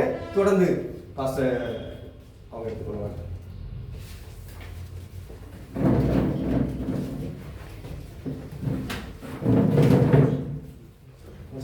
வந்து நிறைய நம்பரா சொல்லிட்டு போயிட்டாரு. கஷ்டமா இருக்குதா? எனக்கு எழுதுறது டைப் பண்ண கஷ்டமா இருந்துச்சு. முதல்ல மார்க் வந்து வேதத்தை எழுதும் பொழுது நம்பர்லாம் போட்டு எழுதினாரா? அதிகாரம்லாம் போட்டு எழுதினாரா? இல்லை, இப்போ வந்து அது ரொம்ப முக்கியத்துவம் இல்லை, ஆனால் சில காரியங்களுக்கு நம்பர்லாம் நமக்கு தேவைப்படுது அதிகாரமாக பிரிக்கிறதுக்காக. இப்போ வந்து மார்க் வந்து மொத்தமாக தான் இருந்தார், அதை 16ஆக பிரித்தாங்க, அது ஒரு காலகட்டத்தில் பிரித்தாங்க. அதுக்கப்புறம் வசனங்களை பிரித்தாங்க, அது ஒரு காலகட்டத்தில் பிரித்தாங்கன்னா இப்போ வந்து இந்த அர்த்தம் எங்கே இருக்குன்னு கண்டுபிடிக்கணும். அது சொல்லும் போது நமக்கு ஈஸியாக கண்டுபிடிக்க முடியும், இந்த வசதிக்காக தான். அதனால் வந்து நீங்கள் நம்பரை பற்றி ரொம்ப ஒரி பண்ணிக்க வேண்டாம். ஆனால் கருத்து ரொம்ப முக்கியம். அவர் சொல்ல வந்தது என்ன அப்படின்னா, இப்போ வந்து முழுக்க மார்க் வந்து நம்ம எப்படியாலும் பிரித்து பார்க்கலாம் அப்படின்ற மாதிரி. இப்போ வந்து அவர் வேறு விதமாக பிரித்தார், நான் உங்களை குழப்ப விரும்பலை. நம்ம வந்து ஒவ்வொரு அதிகாரத்துலேயும் முக்கிய கருத்து என்ன அப்படின்னு பார்க்கலாம். ஒவ்வொரு அதிகாரம் என்ன சொல்ல வருது அப்படின்ற கூட நான் வந்து தியானிச்சது கொஞ்சம் வித்தியாசமாக இருக்கும். நீங்கள் பல வழியில் தியானிக்கலாம். அதனால் அவர் சொல்லதான் சரியில்லை, நான் சொல்லதான் சரியில்லைன்னா நீங்கள் போட்டியெல்லாம் போட வேண்டாம். நீங்கள் உங்கள் வழியில் தியானிக்கலாம். மார்க் புத்தகத்தை வந்து உங்கள் வழியில் தியானிக்கலாம். ஸோ என்னுடைய தியானத்தின் படி பார்த்தீங்க அப்படின்னா, இப்போ வந்து 13 அதிகாரங்களாக அவர் முதல்ல பிரிச்சிருக்கிறாங்க. அதுவும் வல்லுநர்கள் தான் பிரிச்சது, அதுவும் வேத வல்லுநர்கள் தான் பிரிச்சது. இப்போ முதல் அதிகாரம் எதை சொல்லுது அப்படின்னா, 16 அதிகாரியும் மேலோட்டமான கருத்து. பெருசாக்கணுமா போதுமா? போதும் இல்லை?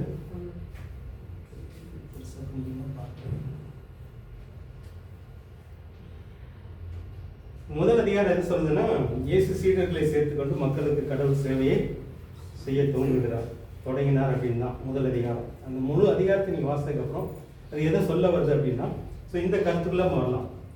ரெண்டாவது அதிகாரத்தில் வந்து முக்கியமாக என்ன சொல்றாங்கன்னா, நோயாளிகளுக்கு மருத்துவ உதவி தேவை, அதே மாதிரி பாவிகளுக்கு யார் தேவை? ஒரு டாக்டர் யாருக்கு வேணும்னா வியாதியஸ்தர் இருக்காங்க, வியாதி இல்லாதவங்க யாரும் டாக்டர் தேய்க்கணும் போவாங்க. ரெண்டாவது அதிகாரத்தில் என்ன சொல்ல வர்றாரு அப்படின்னா, பாவின்னு ஒருத்தன் உணர்ந்தாதான் யார் வேணும்? அந்த பாவத்திலிருந்து காப்பாற்றுறதுக்கு இயேசு வேணும். ஸோ அதுதான் ரெண்டாவது அதிகாரத்துடைய கருத்து. மூணாவது அதிகாரம் எது சொல்ல வருதுன்னா, நித்திய வாழ்க்கை. நான் வந்து புதிய தமிழ் வந்து காலங்களுக்கு அப்பாற்பட்ட வாழ்க்கைன்னு போட்டு, நித்திய வாழ்க்கைன்றது வந்து ஒரு சமஸ்கிருத வார்த்தைனால நான் தமிழ் தூய தமிழுக்காக காலங்களுக்கு அப்பாற்பட்டு வாழ கடவுள் தெரிந்தெடுத்து அவருடைய குடும்பத்தார்களும் அவருடைய வழிநடத்தும் தலைவர்களும். இப்போ வந்து இயேசு 12 பேரை செலக்ட் பண்ணுறாரு. எதுக்காக அப்படின்னா, ஒரு நித்திய ஜீவனை மக்களுக்கு கொடுக்கணும், அதுக்காக 12 பேர் மூலமாக அந்த காரியத்தை சொல்லிக் கொடுக்கணும் அப்படின்றதுக்காக. ஸோ இதுதான் 3ஆம் அதிகாரத்தில் உள்ள கருத்தை நம்ம பார்க்குறோம். இப்போ 4ஆம் அதிகாரத்தில் உள்ள முக்கியமான கருத்துன்னு பார்த்தீங்கன்னா, ஒரு விதைக்குள்ள எப்படி ஒரு வல்லமை சக்தி இருக்குதோ அதே மாதிரி தேவனுடைய வார்த்தைக்கு சக்தி இருக்குது. ஆனால் இந்த சக்தி வெளிப்படணும் அப்படின்னா ஒரு 3 தடைகளை தாண்டி வரணும். வலியருக்கு விதைக்கப்பட்ட விதையாக இல்லாமல், கல்பாறை உள்ள இடத்துல விழுந்த விதையாக இல்லாமல், முள்ளுள்ள இடங்களில் விழுந்த விதையாக இல்லாமல், அது நம்ம அதை நம்ம பிரசங்கிக்கும் போது நிறைய பார்க்கலாம். ஸோ அதை பற்றி தான் வந்து 4ஆம் அதிகாரத்தில் சொல்கிறார். ஸோ 5ஆம் அதிகாரத்தில் வந்து பேய்கள் நோய்கள் மரணத்திலிருந்து காப்பாற்றும் இயேசு. அவருக்கு வந்து பேய் மேலேயும் சக்தி இருக்குது, நோய்களையும் குணப்படுத்துறதுக்கு சக்தி இருக்குது, மரணத்திலிருந்தையும் விடுவிக்கிறதுக்கு சக்தி இருக்குன்றது தான் 5ஆம் அதிகாரம் வந்து முக்கியமாக சொல்லுது. 6ஆம் அதிகாரம் எது சொல்லுதுன்னா, இயேசு ஒரு சாதாரண மனிதரா அல்லது கடவுளுடைய மகனா, கடவுளால் அனுப்பப்பட்ட ரட்சகரா. ஸோ இதுதான் இந்த மார்க்குடைய மைய கருத்தை. இதுதான் அவர் வந்து இவங்களுக்கு எழுதலை, யூதருக்கு எழுதலை, ஏற்கனவே சொன்ன மாதிரி பிரஜாதிகளுக்கு எழுதுறாரு. ஆனால் பிரஜாதிகளுக்கு இயேசு யார் மாதிரி தோன்றாலும் ஒரு சாதாரண மனுஷன் மாதிரி, அது நல்ல மனுஷன். நம்ம இந்தியாவில் கூட புத்தர் காந்தி பக்கத்தில் யார் வச்சுருப்பாங்க? இயேசு வச்சுருப்பாங்க. ஆனால் இவர் வந்து அவங்க கூட சேர்றவங்க கிடையாது. புத்தர் யாரும் உயிரோடு எழுப்பல, காந்தி யாரையும் உயிரோடு எழுப்பல. புத்தர் எந்த வியாதியஸ்ன்னு குணப்படுத்தலை, காந்தி எந்த வியாதியஸ்ன்னு குணப்படுத்தலை. இவர் வந்து கடவுளுடைய மகன், அவர் வந்து எல்லாத்துக்கும் அப்பாற்பட்டவர்ன்றதை வந்து விளக்குறது தான் 6ஆம் அதிகாரம். ஸோ அதுக்கு உள்ள பல காரியங்களை அவர் சொல்கிறார். 7ஆம் அதிகாரம் என்ன சொல்றதுன்னா, பக்தி உள்ளவர்கள் போல நடிப்பவர்கள் இந்த உள்ளத்தை சுத்தம் செய்யறதுக்கு தேவையான காரியங்களை கவனம் செலுத்த மாட்டாங்க. அதாவது பக்தியின் வேஷம் போடுறவங்களுக்கு வந்து உள்ள மனசை சுத்தம் பண்ணுன்ற மனசு இருக்காது. அதை பற்றி இந்த 7ஆம் அதிகாரம் டீல் பண்ணுது. 8ஆம் அதிகாரம் எதை சொல்லுது அப்படின்னா, இயேசுவின் உண்மை சீடர்கள் அவரோடு மரிப்பதற்கும் உயிரோடு எழுந்திருப்பதற்கும் தங்களை ஒப்பு கொடுத்தவர்கள். இயேசுக்கு நீ சீசனாக வரணும் அப்படின்னா, நீ அவர் கூட சேர்ந்து சாகிறதுக்கும் தயாராக இருந்தால் தான் நீ சீசனாக வர முடியும். அதை பற்றி தான் இந்த அதிகாரம் வந்து அதிகமாக பேசுது. ஒரு 9ஆம் அதிகாரம் பார்த்தீங்க அப்படின்னா, இயற்கை உலக வாழ்வும் ஆவிக்குரிய உலக வாழ்க்கையும் நம்மை சுத்தமாக்கும் கடவுளுடைய திட்டம். நம்ம இந்த உலகத்தில் வாழ ஒரு வாழ்க்கை இருக்குது, ஆவிக்குரிய ஒரு வாழ்க்கை இருக்குது, ஆவிக்குரிய உலகத்துக்குரிய வாழ்க்கை இருக்குது. இந்த உலகத்துடைய வாழ்க்கைக்கு சுத்தமாக இருக்குது, டெய்லி காலையில் குடிக்கிற சோப்பு அந்த மாதிரி. நித்திய வாழ்க்கைக்கு ஒரு வாழ்க்கை வந்து சுத்தமாகும். அதை பற்றி தான் அதில் அதிகமாக சொல்கிறார். 10ஆம் அதிகாரம் எதை பற்றி சொல்லுதுன்னா, கடவுளுடைய ஆளுகையை நம்ம வாழ்வில் அனுபவிக்க திருமண பந்தம், பணங்கள், அது பணக்காரர்கள், அது பெரியவன் என்ற எண்ணம் தடையாக இருக்கக்கூடாது. அதில் டைவர்ஸ் பண்ணக்கூடாது, மற்ற காரியங்கள் இருக்குது. அதோட நோக்கம் என்ன அப்படின்னா, கடவுள் நம்முடைய வாழ்க்கையை ஆளணும், நம்ம வாழ்க்கை அவர் ஆளுகை செய்கிறதுக்கு இதெல்லாம் உங்களுக்கு தடையாக இருக்கக்கூடாது அப்படின்ற மாதிரி சொல்கிறார். 11 அதிகாரத்தில் வந்து இயேசுவை கடவுள் அனுப்பிய ராஜாவாக ஏற்றுக்கொண்டவர்கள் வளர் தரும் நல்ல மரம் போன்ற வாழ்க்கை வாழ்வார்கள். இங்கே தான் அந்த அத்தி மரத்தை சபிச்சது வருது. அதோடைய உள் கருத்து நீங்கள் பார்த்தீங்க அப்படின்னா, எதுக்காக அப்படி சபிக்கிறார் அப்படின்னா, நல்ல மரமாக நட்டார் இஸ்ரேல் மக்களை, ஆனால் அவங்க சரியான பலன் கொடுக்கல. ஸோ அவங்கள நடக்க போகிற காரியங்களை பற்றி தான் அதில் சொல்கிறார். அதனால் வந்து இயேசுவை ஏற்றுக்கொண்டால் நமக்கு பலன் கொடுக்குற ஒரு வாழ்க்கை வாழணும். ஸோ அதை பற்றி அந்த 11ஆம் அதிகாரம் டீல் பண்ணுது. 12ஆம் அதிகாரம் கடவுளுக்குரியவர்களை உயிரோடு எழுப்பி கடவுளுடன் சேர்க்க வந்த இயேசு. இயேசுடைய பிரதானமான நோக்கம் என்ன அப்படின்னா, கடவுளுக்குரிய கூட்டம், இந்த உலகத்தில் எத்தனையோ மக்கள் இருக்காங்க, ஆனால் ஆண்டவருக்குரியவங்க, ஆண்டவரால் தேர்ந்தெடுக்கப்பட்டவங்க, முன்குறிக்கப்பட்டவங்களை உயிரோடு எழுப்பி அவருக்கு போய் சேர்க்கணும். ஸோ அதுவும் அவருடைய நோக்கம். அதை பற்றி வந்து நமக்கு 12ஆம் அதிகாரம் சொல்லுது. அப்புறம் 13ஆம் அதிகாரம் வந்து இயேசு நம்ம சந்திக்கிறதுக்கு பொறுப்போடு வாழ்ந்து எப்பொழுதும் ஆயத்தமாக இருக்கும். இயேசு வரக்கூடாது, அவர் வருகையை நம்ம எப்படி அதுக்கு ஆயத்தமாக இருக்குதுன்னு சொல்லி 13ஆம் அதிகாரம் டீல் பண்ணுது. 14ஆம் அதிகாரம் வந்து இயேசுடைய ரத்தம் மூலம் கடவுள் மனிதரோடு செய்த புதிய ஒப்பந்தம். அதான் அந்த 40 நம்ம சொல்லி பார்க்குறோம். இயேசுடைய கடைசி இரவு உணவு. அதில் வந்து இயேசுடைய ரத்தம் மூலம் கடவுள் எப்படி மனுஷங்களோட ஒரு புதிய ஒப்பந்தம் பண்ணுறாரு அப்படின்றத பற்றி அந்த அதிகாரம் சொல்லுது. 15ஆம் அதிகாரம் வந்து இயேசுவின் உயிர் பிரிந்த நேரத்தில் கடவுளுடைய கோவிலில் கிழிந்த தொங்கு திரை. இது வந்து பல காரியங்கள் உள்ளே இருக்குது. நான் முக்கியமாக சொல்கிறது என்ன அப்படின்னா, அவர் உயிர் போகுது உடம்புல இருந்து, இங்கே கோயிலில் ஒரு காரியம் நடக்குது, யூத கோயிலில் வந்து ஒரு காரியம் நடக்குது. ஸோ அதை பற்றி விளக்குறாரு. 16ஆம் அதிகாரம் வந்து இயேசு மூலம் கடவுள் செய்த இந்த நல்ல செயலை நம்பி வாழ்கிறவர்களை கடவுள் காப்பாற்றுகிறது. நம்பாதவர்களை குற்றவாளிகளை கருதி தண்டிப்பார். வந்து நல்லவங்க கெட்டவங்க நம்ம பார்வையில் பல காரியங்கள் இருக்குது. ஆனால் ஆண்டோடைய பார்வையில் வந்து நம்மளும் நம்பாதவங்க தான் முக்கியம். இயேசு மூலமாக ஆண்டவர் செஞ்சதை நம்பினவங்க வந்து குற்றவாளி கிடையாது. இயேசு மூலமாக ஆண்டவர் செஞ்சதை நம்பாதவங்க ஆண்டோடைய பார்வையில் குற்றவாளி, பாவி, குற்றவாளின்னு சொல்லலாம், பாவின்னு சொல்லலாம். ஸோ அவங்களுக்குரிய தண்டனை பற்றி சொல்லுங்கள். ஸோ 16 அதிகாரத்தை நீங்கள் சுருக்கமாக பார்த்தீங்கன்னா இதுதான் உள்ளே இருக்கிற கருத்து. நீங்கள் இதை உள்ளே என்ன ஆழமாக போனீங்கன்னா, பாஸ்ட்டு வந்து பிரித்து சொன்ன காரியங்கள் இருக்குது. நாங்கள் இந்த பிரிண்ட் அவுட் உங்களுக்கு தருவோம். 1ஆம் அதிகாரத்துக்குள்ள வந்து இவ்வளோ காரியங்கள் இருக்குது, இவ்வளவும் இருக்குது. நான் இப்பெல்லாம் பேச போனால் உங்களுக்கு ரொம்ப போர் அடிச்சிடும். முக்கியமான கருத்து 16 கருத்து இது. அதுக்குள்ளே உள்ள கருத்துக்கள் இதுக்கு இவ்வளோ இருக்குது. இது வந்து செக்ஷன் ஹெட்டிங்னு சொல்லுவாங்க. இப்போ நம்ம வேதத்தில் வந்து நம்ம பயன்படுத்துகிற வேதத்தில் வந்து செக்ஷன் ஹெட்டிங்லாம் இருக்குது. ஆனால் இங்கிலீஷில் வந்து இப்போ நாங்கள் பெட்ரோல் செய்யும்போது செக்ஷன் ஹெட்டிங் போட்டு தான் செய்யணும். அது எதுக்குன்னா, இப்போ வந்து நம்ம தேடி கண்டுபிடிக்கணும். பாஸ் சொன்ன அந்த அதிகாரம், அந்த நம்பர்லாம் போய் கண்டுபிடிச்சி இதெல்லாம் இது பண்ணுவோம். இது வந்து நமக்கு ஒரு உதவி செய்யும். உங்கள் கையில் நாங்கள் கொடுக்க போகிற காப்பி இது தான். ஸோ இந்த மார்க் வந்து ஒரு புதிய மொழிபெயர்ப்பு. புதிய மொழிபெயர்ப்பில் வந்து இந்த அதிகாரத்துக்குள்ள என்னென்ன செக்ஷன்ஸ் எல்லாம் இருக்குது, இதை எப்படியெல்லாம் பிரிக்கலாம் அப்படின்ற மாதிரி. ஸோ அவர் சொன்ன பிரிவும் இருக்குது, இந்த மாதிரி ஒவ்வொரு அதிகாரத்துக்குள்ள பிரிவும் வரும். ஸோ இதை நாங்கள் உங்களுக்கு ஒரு பிரிண்ட் அவுட் எடுத்து தருவோம். இதை நீங்கள் பயன்படுத்தலாம். இப்போ வந்து இப்போ பார்த்தீங்கன்னா இந்த அதிகாரத்தில் 5 அதிகாரத்தில் 7 செக்ஷன் இருக்குது. அதில் என்னென்ன சொல்லப்பட்டிருக்குது அப்படின்னு தான் நீங்கள் பார்க்கலாம். அந்த இது நான் இப்போ பேச போகிறத போனால் ரொம்ப டைம் ஆகும். இது வந்து நம்ம எந்த பாடத்தில் படிக்கணும்னு உங்களுக்கு புரியணும். இப்போ வந்து நம்ம மொத்தம் 5 பாடம் இந்த செமஸ்டர் படிக்கலாம். நான் திரும்ப ரிவைஸ் பண்ணிடுறேன். ஸோ இந்த ஃபஸ்ட் செமஸ்டரில் வந்து நம்ம 5 பாடம் படிக்கிறோம். அதில் ஒரு பாடத்தை தான் இப்போ பாஸ்ட் ஆரம்பிச்சுக்கிறார். இதில் இந்த மார்க்கு யோவான் காஸ்பல் அது வந்து நம்ம டீட்டெயிலாக படிக்கிறோம் இந்த டிசம்பருக்குள்ளே. இந்த செமஸ்டர்ன்றது வந்து நமக்கு இந்த மாதத்துலேருந்து டிசம்பர் 2ஆவது வாரத்துலேருந்து அதை முடிக்க போகிறோம். அதில் வந்து இந்த 5 பாடத்தை நம்ம பார்க்க போகிறோம். இதில் மார்க்கை பற்றி நீங்கள் பார்க்கணும். இன்னொரு கிளாஸ் இருக்கும். இன்றைக்கி வந்து அற்புதத்தை பற்றி ஓவரால் சொன்னார். நீங்கள் வந்து 18 அற்புதம், 18 அற்புதத்தை வந்து எப்படி குரூப் பண்ணலாம் உங்களுடைய தியானத்தின் படிக்கும். இப்போ வந்து உங்களுக்கு அசைன்மெண்ட் அதுதான், அதனால் அதை கொஞ்சம் பார்த்துக்கோங்க.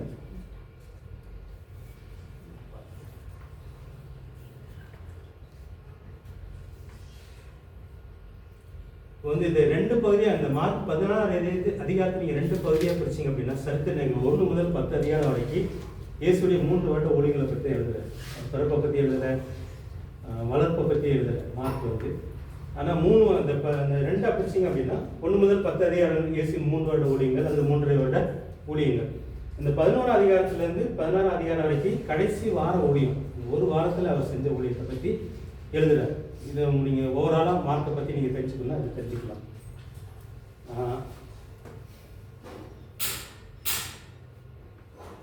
இது வந்து பிரபுபாஸ்டருடைய அது பிரித்து பார்த்தது. நீங்கள் அந்த மாதிரியே பிரிக்கலாம். 7 பிரிவாக பிரித்து பார்த்துருக்கிறாரு. நீங்கள் அப்படியே பிரிக்கலாம். ஸோ இது பல விதத்தில் வந்து நம்ம தியானித்து அதோடைய பலன்களை நம்ம கற்றுக்கலாம். அது இப்போ நம்ம ஏற்கனவே நீங்கள் சொன்னது. வேறு என்ன சொல்ல வந்தோம்? நிறைய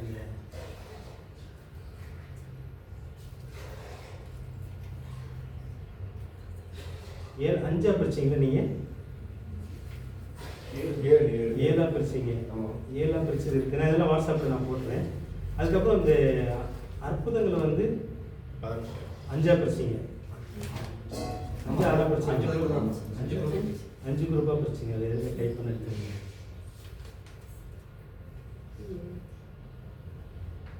உங்களுடைய அசைன்மெண்ட் அதுதான். அந்த அற்புதத்தை மட்டும் நீங்கள் பாருங்கள். இந்த இதுதான் வந்து அற்புதத்தை மட்டும் இந்த வாரத்தில் நீங்கள் ஃபோக்கஸ் பண்ணுங்கள். மொத்தம் வந்து எத்தனை அற்புதம்? 18 இல்லை, 18 அற்புதத்தை வந்து நீங்கள் குரூப் பண்ணலாம். இவர் வந்து அசுத்த ஆவி விலகுதல் 4 அற்புதம்னு சொல்லி போட்டிருக்கிறாரு. வியாதி குணமாகுதல் 9 அற்புதங்கள். அந்த ஒரு இயற்கையின் மேலே அதிகாரத்தை செலுத்துது. இதுக்கு நீங்கள் தலைப்பு உங்கள் வார்த்தையிலே நீங்கள் கொடுக்கலாம். இயற்கையின் மேலே அவருக்குள்ள அதிகாரம் வந்து கடல் நடந்து காற்றை அதற்கு 3 காரியம்.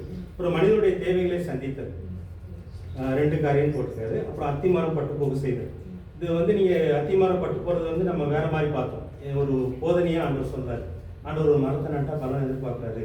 பலன் இல்லை அப்படின்னா அது சபிக்கப்பட்டு போகும். ஸோ வந்து இஸ்ரேல் மக்களை வந்து எகிப்திலிருந்து கூட்டிகிட்டு வந்து கானானில் நடுறாரு. ஆனால் அவங்க பலன் கொடுக்கல. அதனால் அவங்க ஸோ இதுதான் அர்த்தம். அதுக்கு பின்னாடி உள்ள அர்த்தம். வெளி தோற்றம் இது இப்படியா இருக்கும். அத்திமரத்தை சபித்தல் வந்து ஒரு அற்புதம் மாதிரி இருக்குது. ஆனால் அதோடைய அர்த்தம் என்ன அப்படின்ற மாதிரி நீங்கள் கொஞ்சம் ஆழமாக உள்ள தியானிக்கணும். அதுதான் இப்போ வந்து வியாதியை குணப்படுத்துகிற 9 காரியம். ஸோ அதில் நீங்கள் ப்ராக்டிக்கலாக யோசிக்கலாம். நம்மளுடைய வியாதிகளை குணப்படுத்துகிற வல்லமை இருக்குதா? அதெல்லாம் நீங்கள் வந்து அசைன்மெண்ட்டில் நீங்கள் சேர்க்கணும். இப்போ வந்து இந்த 18 அற்புதங்கள் அதிசயங்கள். இப்போ வந்து அதிசயம், அற்புதம், அடையாளம் இருக்கு. இந்த அதிசயம், அற்புதம், அடையாளத்துக்கு அந்த வார்த்தையில் ஏதாவது வித்தியாசம் இருக்குதா? இதுதான் உங்களுக்கு இந்த வார அசைன்மெண்ட்டு. நீங்கள் அந்த 18 அற்புதத்தை வந்து உங்கள் தியானத்தின்படி பிரித்து எழுத போகிறீங்க. எத்தனை குரூப்பாக? இப்போ இவர் வந்து 5ஆ பிரிச்சுருக்கிறாரு. நீங்கள் 4ஆ பிரிக்கலாம், 3ஆ பிரிக்கலாம். அதில் உள்ள அர்த்தங்களை நீங்கள் புரிஞ்சுக்கணும். அங்குள்ள அர்த்தம் என்ன? நமக்கு அது நடக்குமா நடக்காதா? நடக்காதுன்னா நீங்கள் அதை வந்து பேசலாம். ஏன் நம்ம வாழ்க்கையில் இது நடக்கலை அப்படின்ற மாதிரி நம்ம சொல்லலாம். ஸோ அதுதான் நம்ம அடுத்த வாரத்தில் தியானிக்க போகிறோம். அற்புதத்தை பற்றி தியானிச்சுட்டு உபதேசங்களுக்குள்ளே போக போகிறோம். மார்க்கில் வந்து எத்தனை உபதேசங்கள் கண்டுபிடிச்சிங்களா? ஃபர்ஸ்ட் இல்லை. அது நம்ம இப்போ வந்து 18 அற்புதங்கள் இருக்க மாதிரி மார்க் வந்து நிறைய உபதேசங்கள், இயேசுவோட உபதேசங்களை வந்து சொல்றாரு. அது நம்ம அடுத்த வாரத்தில் நம்ம தியானிப்போம். ஸோ இந்த வாரத்தில் அற்புதத்தை மட்டும் நீங்கள் தியானிக்கிறீங்க. நீங்கள் உங்களுக்கு தோன்றபடி நீங்கள் பிரித்து பார்க்கலாம். இந்த 18 அற்புதத்தை வந்து எப்படி பார்க்க போகிறோம் அப்படின்றது. நான் கேட்ட கேள்வி வந்து அடையாளத்துக்கு அற்புதத்துக்கு ஏதாவது வித்தியாசம் இருக்குதா? ஏன் அடையாளங்கள் அற்புதங்கள் போட்டிருக்கு? அதிசயம், அடையாளம், அற்புதம். இந்த 3 வார்த்தைக்கு வித்தியாசம் இருக்குதா? சரி, செய்யுது. ஓகே, அடையாளம் தெரியல. வேற ஏதாவது? 3மே அடையாளம் தான். அடையாளன்றது வந்து தீர்க்கதரிசனம் நிறைவேற சொல்லலாம். அடையாளன்றது முக்கியமாக எதை சொல்லுது அப்படின்னா, இப்போ ஆண்டோடைய வல்லமை என் மூலமாக செயல்படுதுன்றதை வந்து புரிய வைக்கிறதுக்காக அடையாளம். இப்போ வந்து இயேசு வந்து உதாரணத்துக்கு வந்து அதோட சேர்ந்த வார்த்தை தான். இப்போ வந்து இயேசு வந்து லாசர் சுகமாக இருக்கிறாரு அப்படின்னு சொல்லி இயேசுவை கூப்பிட்றாங்க. அவங்க அக்கா தங்கச்சி வந்து இயேசுக்கு வந்து செய்தி அனுப்புகிறாங்க. பக்கத்து ஊரில் தான் இருக்கிறாரு, நீங்கள் வந்து குணமாக்குங்க அப்படின்னு சொல்லி இயேசுக்கு வந்து செய்தி அனுப்புகிறாங்க. இவர் ஆனால் வரல. 4 நாள் கழிச்சு வர்றாரு. 4 நாள் 2 நாள் கழிச்சு நடந்து வர்றதுக்கும் தூரம் இருக்குது வர்றாரு. அப்போ வந்து ஒரு வார்த்தை சொல்லுவார், நான் ஏன் அவன் சுகம் இல்லாமல் இருக்கும்போதே போகலை அப்படின்னா, நான் ஒரு பெரிய காரியத்தை செய்ய போகிறேன். செய்கிறதுனால நான் யாருன்றதே என்னுடைய 12 சீசர்கள் தெரிஞ்சுக்கணும். அந்த நோக்கத்தில் செய்வார். அதுதான் அடையாளம், வேறு ஒன்றும் கிடையாது. இந்த அற்புதத்துக்கு அடையாளம் வித்தியாசம் அப்படின்னா, அற்புதம்னா நாம பார்க்குறோம். நார்மலாக நடக்காத ஒரு சம்பவம், இயற்கையில நடக்காத ஒரு சம்பவம் நடக்கிறத பார்க்குறோம். இயற்கையில இதுக்கு நடக்காது. இயற்கையில வாய்ப்பே இல்லை. மெடிக்கல் மிராக்கிள் அந்த மாதிரிலாம் சொல்லுவாங்க. ஸோ அதை வந்து நம்ம அற்புதம், அடையாளம்னு சொல்கிறோம். அதுக்கு பெரிய வித்தியாசம் இல்லை. அற்புதம், அதிசயம்னு சொல்கிறோம். அடையாளன்றது மாத்திரம் வித்தியாசமான என்ன அப்படின்னா, ஒரு நோக்கம் இருக்கும். ஒரு காரியத்தை செய்யும்போது இந்த நோக்கத்தில் செய்யுது. அது ஏன் தேவனுடைய வல்லமை என் மூலமாக வெளிப்படுது, அதை மக்கள் புரியணும் அப்படின்றது. வெறும் அதிசயம் அப்படின்னா ஆச்சரியமா இருக்கும், ஆச்சரியப்பட்டு போயிடுவாங்க அவ்வளோதான். இன்னொரு உதாரணம் சொல்ல போனால், இப்போ வந்து அந்த தேவையுள்ளவர்களையும் சந்தித்தது நீங்கள் போட்டிருக்கீங்க. இந்த 5000 பேரை போஷித்தது, 4000 பேரை போஷித்தது. அது என்ன நோக்கத்தில் செய்கிறார் ஆண்டவர்? எதுக்கு அடையாளமாக செய்கிறார்? அவரால் வாழ வைக்க முடியும். வேற மோசே வந்து பிதாவிடத்தில் வாங்கினாரு, நான் உங்களுக்கு கொடுத்தேன்னு சொல்லி. இந்த அதாவது உடம்புக்குரிய சாப்பாடுன்னு ஒன்று இருக்குது, அதையும் என்னால் கொடுக்க முடியும். ஆனால் ஆவிக்குரிய ஆகாரம்னு ஒன்று இருக்குது. அதனால தான் வந்து அந்த 5000 பேருக்கு கொடுத்து, இது வந்து யோவான் எழுதலை, சரி மார்க் எழுதலை, யோவான் எழுதியிருக்காரு. மார்க் வந்து இந்த அதிசயத்தை மட்டும் எழுதியிருக்காரு. ஆனால் யோவான் எழுதும்போது என்ன எழுதுறாரு அப்படின்னா, இந்த 5000 பேருக்கு கொடுத்துட்டு மறுநாள் இந்த மக்கள்லாம் தேடி வருவாங்க, அதை எழுதுவார். மார்க் அதை எழுதலை. யோவான் எழுதும்போது இந்த 5000 பேரும், இந்த 5000 பேரோ 10,000 வரும், ஒரு நாள் சாப்பிட்றாங்க, அடுத்த நாள் இயேசுவை தேடி வராங்க சாப்பாடு கிடைக்குமான்னு சொல்லி, அதை கலக்குறாரு. அப்போ தான் வந்து நான் தான் வானத்துலேருந்து இறங்கி வந்து அப்பம், அவங்க வந்து மோசை மாதிரி அப்பம் கொடுங்கன்னு கேட்பாங்க, மண்ணா கொடுங்கன்னு கேட்பாங்க, இல்லை நான் தான் வானத்துலேருந்து இறங்கி வந்து அப்பம், அதை விளக்குவார். இப்போ வந்து அவர் செஞ்சோட நோக்கம் என்ன, அந்த அடையாளம் என்ன, ஒரு அற்புதத்துடைய அடையாளம் என்ன, அதுக்கு இந்த மூணுத்துக்குள்ளே போகும்போது நமக்கு அந்த நிறைய சத்தியங்கள் புரியும். வெறும் அற்புதம் அதிசயம் மட்டும் பார்த்தோம் அப்படின்னா சரி அவர் கடவுளுடைய மகன் செஞ்சுட்டார் அப்படின்ற மாதிரி தோணும். ஆனால் அதோடைய நோக்கம் என்னன்னு கண்டுபிடிக்கணும். இப்போ இந்த குரூப்பை நீங்கள் பிரிக்கும்போது அந்த நோக்கங்களை நீங்கள் கண்டுபிடிச்சி அதுக்கேற்ற மாதிரி நீங்கள் பிரிச்சிங்கன்னா நல்லா. இதில் ஏதாவது சந்தேகம் இருக்குதா? இதான் உங்களுடைய அசைன்மெண்ட்டு. அவர் 5ஆக பிரிச்சிருக்கிறார். இது அப்படியே நீங்கள் எழுதிட்டு வந்தீங்கன்னா நம்ம ஸ்கூல் பிள்ளைங்க மாதிரி காப்பி அடிக்கணும்னு ஆகிடும். ஸோ அந்த மாதிரி பைபிள் கலைச்சி இது வேணும் நமக்கு. நீங்கள் யோசிக்கணும். இப்போ வந்து இந்த 18 அற்புதத்தை வந்து நாங்கள் இந்த இது தரேன், நீங்கள் தரும்போது நீங்கள் அதை ரவுண்ட் பண்ணலாம். இதெல்லாம் இங்கே இருக்குதுன்னு வாசிக்கலாம். இதில் பார்த்தீங்கன்னா நீங்கள் 18 எந்த செக்ஷனில் அது வருது, அதுதான் நம்பர் கொடுத்தாரு. அதுக்கு மேலே நீங்கள் எதுலேயும் பார்க்கலாம். பார்த்தீங்கன்னா அதை ரவுண்ட் பண்ணுங்கள். அதை நீங்கள் தியானிங்க. இந்த 18 தியானிச்சு எப்படி குரூப் பண்ணலாம்.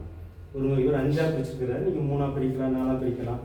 ஸோ உங்களுக்கு ஏற்ற மாதிரி நீங்கள் அதை குரூப் பண்ணுங்கள். இந்த வாரத்தில் வந்து அந்த அற்புதங்கள் நடந்தது, என் வாழ்க்கையிலே நடக்குமா, என் மூலமாக யாருக்காவது நடக்குமா, நடந்திருக்குதா, நடந்திருந்தால் நீங்கள் சாட்சியாக சொல்லலாம். நடக்கணும் அப்படின்னா விசுவாசத்தில் அதை சொல்லலாம். ஸோ அதுதான் அவங்களுடைய அசைன்மெண்ட். இதெல்லாம் சந்தேகம் இருக்குதா? வந்து இந்த 5 பாடத்தை பற்றி சொல்ல ஆரம்பித்தேன். ஸோ இந்த பாடத்தில் நம்ம மார்க் வந்து ஒரு 4 வாரத்தில் முடிச்சிடும். இந்த வாரம் போக அடுத்து ஒரு 2 வாரம் இருக்கும். அதுக்கப்புறம் யோவான் மீதி உள்ள ஒரு 8 வாரங்கள் பிரிச்சிருக்கும். மார்க் வந்து 4 வாரத்தில் நம்ம தியானிக்கிற மாதிரியும், யோவான் வந்து ஒரு 8 வாரத்தில், அது கொஞ்சம் கஷ்டமான புக்கு, 8 வாரத்தில் தியானிக்கிற மாதிரி பிரிக்கிறோம்.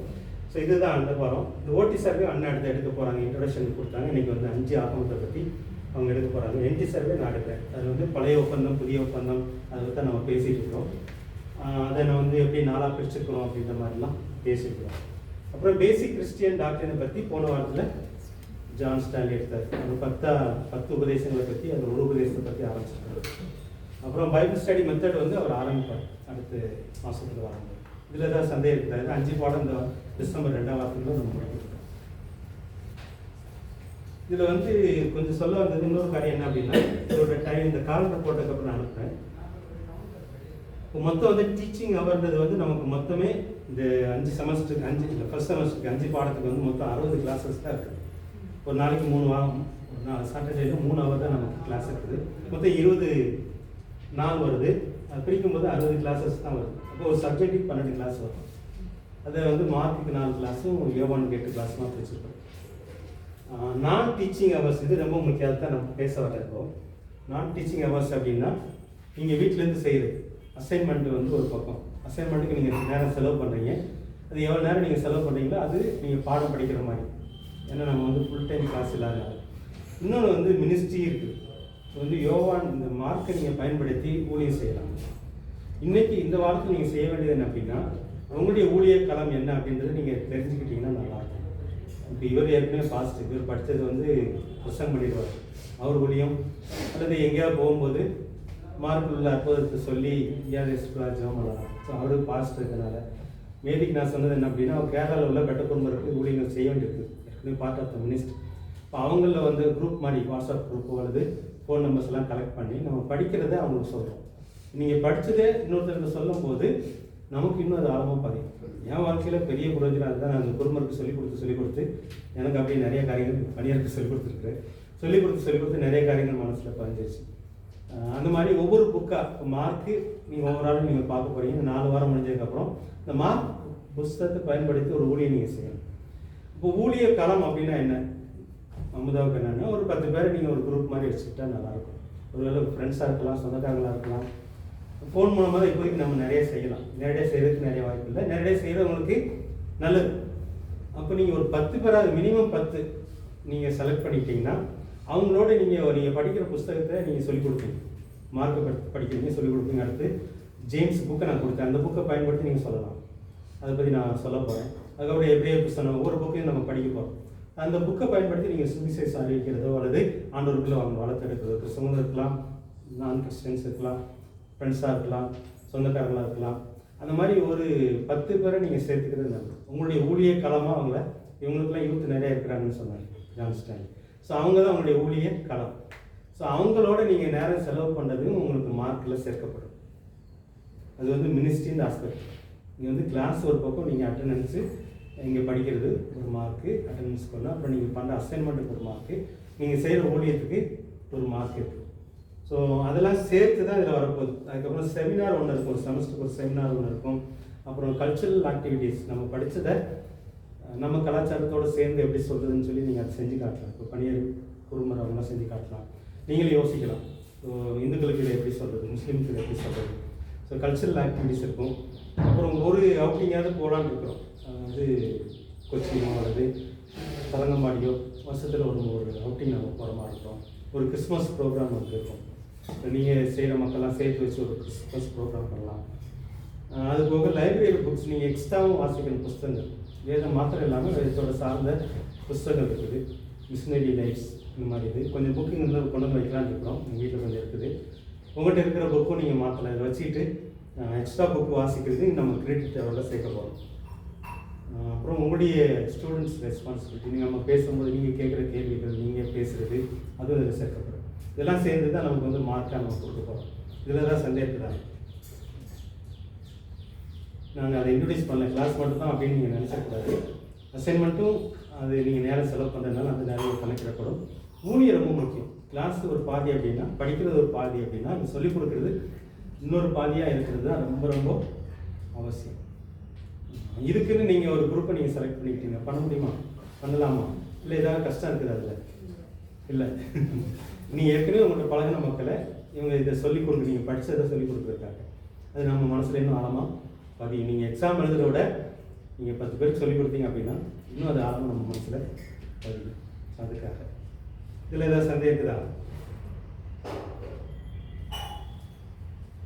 இதுக்கெல்லாம் நீங்கள் ஹவர்ஸ் போடல. நாங்கள் அசைன்மெண்ட்டுக்கு எவ்வளோ நேரம் செலவு பண்ணுறீங்க, மினிஸ்ட்ரிக்கு மற்றவங்களாம் முடிச்சிட்டிங்களா? அந்த மார்க்கை பற்றி 4 பேரை பற்றி எழுத ஆரம்பித்தோம். 3 பேர் கொடுத்துருக்குறாங்க. மற்றவங்களாம் எத்தனை பேர் எழுத ஆரம்பிச்சிருக்கீங்க, எத்தனை பேர் எழுத ஆரம்பிக்கல? முடிச்சிட்டிங்களா? மார்க்கை பற்றி, மத்தியை பற்றி, யாக்கோவை பற்றி, யூதா பற்றி, இந்த 4 பேர் ஒவ்வொரு புக் எழுதுறாங்க. புதிய ஏற்பாட்டில் ஒவ்வொரு புத்தகம் எழுதுறாங்க. நீ இன்னைக்கு தான் வந்திருக்கிற. நீங்கள் எழுத முடியாதவங்க என்ன செய்யலாம்னு சொல்லியிருக்கோம், வாய்ஸ் போடலாம். வாய்ஸ் நீங்கள் கொடுத்தீங்கன்னா டைப் பண்ணுற மாதிரியெல்லாம் வந்துருச்சு. வாட்ஸ்அப்பில் நீங்கள் சொல்லுவீங்க, அதை அப்படியே டைப் பண்ணுவோம். நைட்டு கூட நாங்கள் பார்த்தோம். சரி, அதில் வந்து வாட்ஸ்அப்பில் கூட தப்பு வரும். ஆனால் இதில் தப்பு எதுவும் அப்போ அதை நீங்கள் சொல்லி கொடுத்துறியா? ஒரு 5 நிமிஷம் 10 நிமிஷம் அப்புறமா ப்ளே ஸ்டோரில் இருக்குது. ப்ளே ஸ்டோரில் அதுக்கே இதிலே டவுன்லோட் பண்ணி காட்டிட்டு அவங்களுக்கு செய்கிறதுலாம் செய்ய. நீங்கள் வந்து எழுத முடியலையே, எழுத கஷ்டமாக இருக்குன்னு நீங்கள் அவங்களுக்குலாம் பிரச்சனை இல்லை. சில இங்கிலீஷில் எழுதி கொடுக்குறீங்க, சில தமிழ். அந்த மாதிரி எனக்கு எழுத்து பயிற்சி வேணும். ஓரல் அப்படின்றது ஒரு ஸ்கில் தான், ரிட்டன் ஒரு ஸ்கில் மாதிரி. நம்ம ஓரல்ன்றது வந்து வாய்மொழியில். சில நேரம் வந்து எனக்கு எழுத்து வரல, எழுதுறதுக்கு வரல அப்படின்றவங்களுக்கு வந்து அதுக்காக நாங்கள் இந்த மார்க் புக்கு வந்து ஆடியோ பண்ணி தர போகிறோம். நம்ம பிரபுடைய ஒய்ஃப் வந்து ஆடியோ பண்ணுவாங்க. ஆடியோ பண்ணி நாங்கள் அந்த குரூப்பில் போட்டோம். ஒரு வேளை நீங்கள் பக்கத்தே கேட்கலாம், ஆல்ரெடி வசனம் அந்த மாதிரிலாம் வசதியாகி போச்சு. ஸோ இந்த புத்தகத்தை வந்து வாசிக்கிறது இப்போ நீங்கள் ஆடியோவில் கேட்டிங்கன்னா 1 மணி நேரத்தில் கேட்கலாம், 1 மணி நேரம் கூட ஆகாது. இந்த 14 அதிகாரத்தை ஒரு 1/2 மணி நேரத்தில் கேட்டு முடிச்சிடலாம். அதை 10 தடவை கேட்கலாம். அதனால் ஆடியோன்றது வந்து இன்னொரு பிரயோஜனம், ஓரல் ஸ்கில்ன்றது இன்னொரு பிரயோஜனம். அதனால் அதை பார்த்துக்கோங்க. இதில் ஏதாவது சந்தேகம் இருக்குதா? இந்த வாரம் அசைன்மெண்ட்டில் கொடுத்துக்கலாம். டீ குடிச்சிட்டு அடுத்தது 1/2 hour பார்க்கலாம். அதுக்கப்புறம் அண்ணன் வந்து ஓட்டி சர்வே பற்றி. ஸோ மார்க்கு வந்து உங்களுக்கு ஆடியோ பைபிள் கிடைக்கும். உங்கள்கிட்ட இருக்கிற அந்த பைபிளையும் வாசிங்க, இந்த புதிய மொழிபெயர்ப்பும் கிடைக்கும். அதில் இந்த வாரம் நீங்கள் ஃபோக்கஸ் பண்ணுறது வந்து அந்த 18 அற்புதங்களை எப்படி நம்முடைய தியானத்தின்படி அதை பிரிக்கிறது. 5ஆவோ 4ஆவோ 3ஆவோ இன்னும் 8ஆவோ நீங்கள் பிரிக்கணும். நீங்கள் தியானிக்கணும். இந்த 18 அற்புதத்தை பற்றி நீங்கள் யோசிக்கணும். தியானிக்க ஆண்டவர் மக்கள் நிறைய வெளிச்சங்களை தருவார். ஸோ இதான் நான் சொல்ல வந்தது வந்து இப்போ வந்து அசைன்மெண்ட்டுக்கு நான் டீச்சிங் ஹவர்ஸ் மொத்தம் 60 தான். அதே மாதிரி நான் டீச்சிங் ஹவர்ஸில் அசைன்மெண்ட், மினிஸ்ட்ரி, செமினார், அப்புறம் கல்ச்சரல் ஆக்டிவிட்டி, கோயில் அவுட்டிங் இந்த மாதிரி பார்த்துக்கணும். இதுக்கெல்லாம் நீங்கள் செய்யணும். எக்ஸ்ட்ரா புக் வாசிக்கிறது.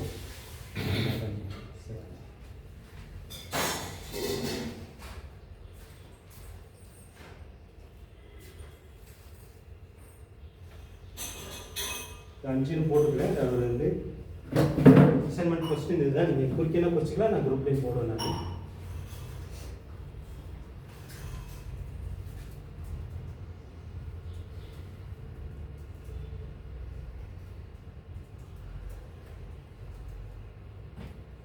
எத்தனை பகுதிகளாக பிரிக்கிறீங்க? கொஸ்டின் மார்க் போட்டிருக்கேன். அற்புதங்கள் அடையாளங்களை நீங்கள் வந்து எத்தனை பகுதிகளை நீங்கள் பிரித்து தியானிக்கிறீங்க? இது ஒரு மாதிரியாக மட்டும் வச்சுக்கோங்க. இதை நீங்கள் வந்து இதே மாதிரி பண்ணக்கூடாது. நீங்கள் வித்தியாசமாக பண்ணணும். இதை எதிர்பார்க்கணும். நீங்கள் சொந்தமாக தியானிக்கணும்.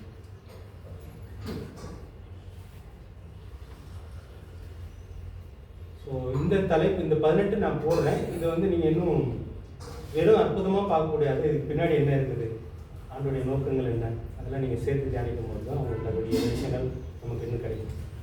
இப்போ வந்து பேதுடைய அம்மாவை, பேதுடைய மாமியை இயேசு குணப்படுத்தினார் அப்படின்றது ஒரு மேலோட்டமான ஒரு எண்ணம். அது என்ன செய்ய, அது மூலமாக என்ன சொல்ல வர்றாரு இயேசு அப்படின்றது ரொம்ப முக்கியம். இப்போ குஷ்டரோகியை குணப்படுத்துறாரு. குணப்படுத்திட்டு நீ போ, இஸ்லேம் போ, தேவாலயத்துக்கு போய் நீ காணிக்கை செலுத்து இதெல்லாம் சொல்றாரு. இப்போ என்ன நோக்கத்தில் அதை செய்கிறாரு, அதை நீங்கள் ஆழமாக தியானிக்கும் போது தான் அதனுடைய உள் கருத்துக்கள் வந்து நமக்கு நல்லா புரியும். சரி, நம்ம டீ பிரேக் எடுத்துக்கலாம். டீ பிரேக் முடிச்சுட்டு வரலாம்.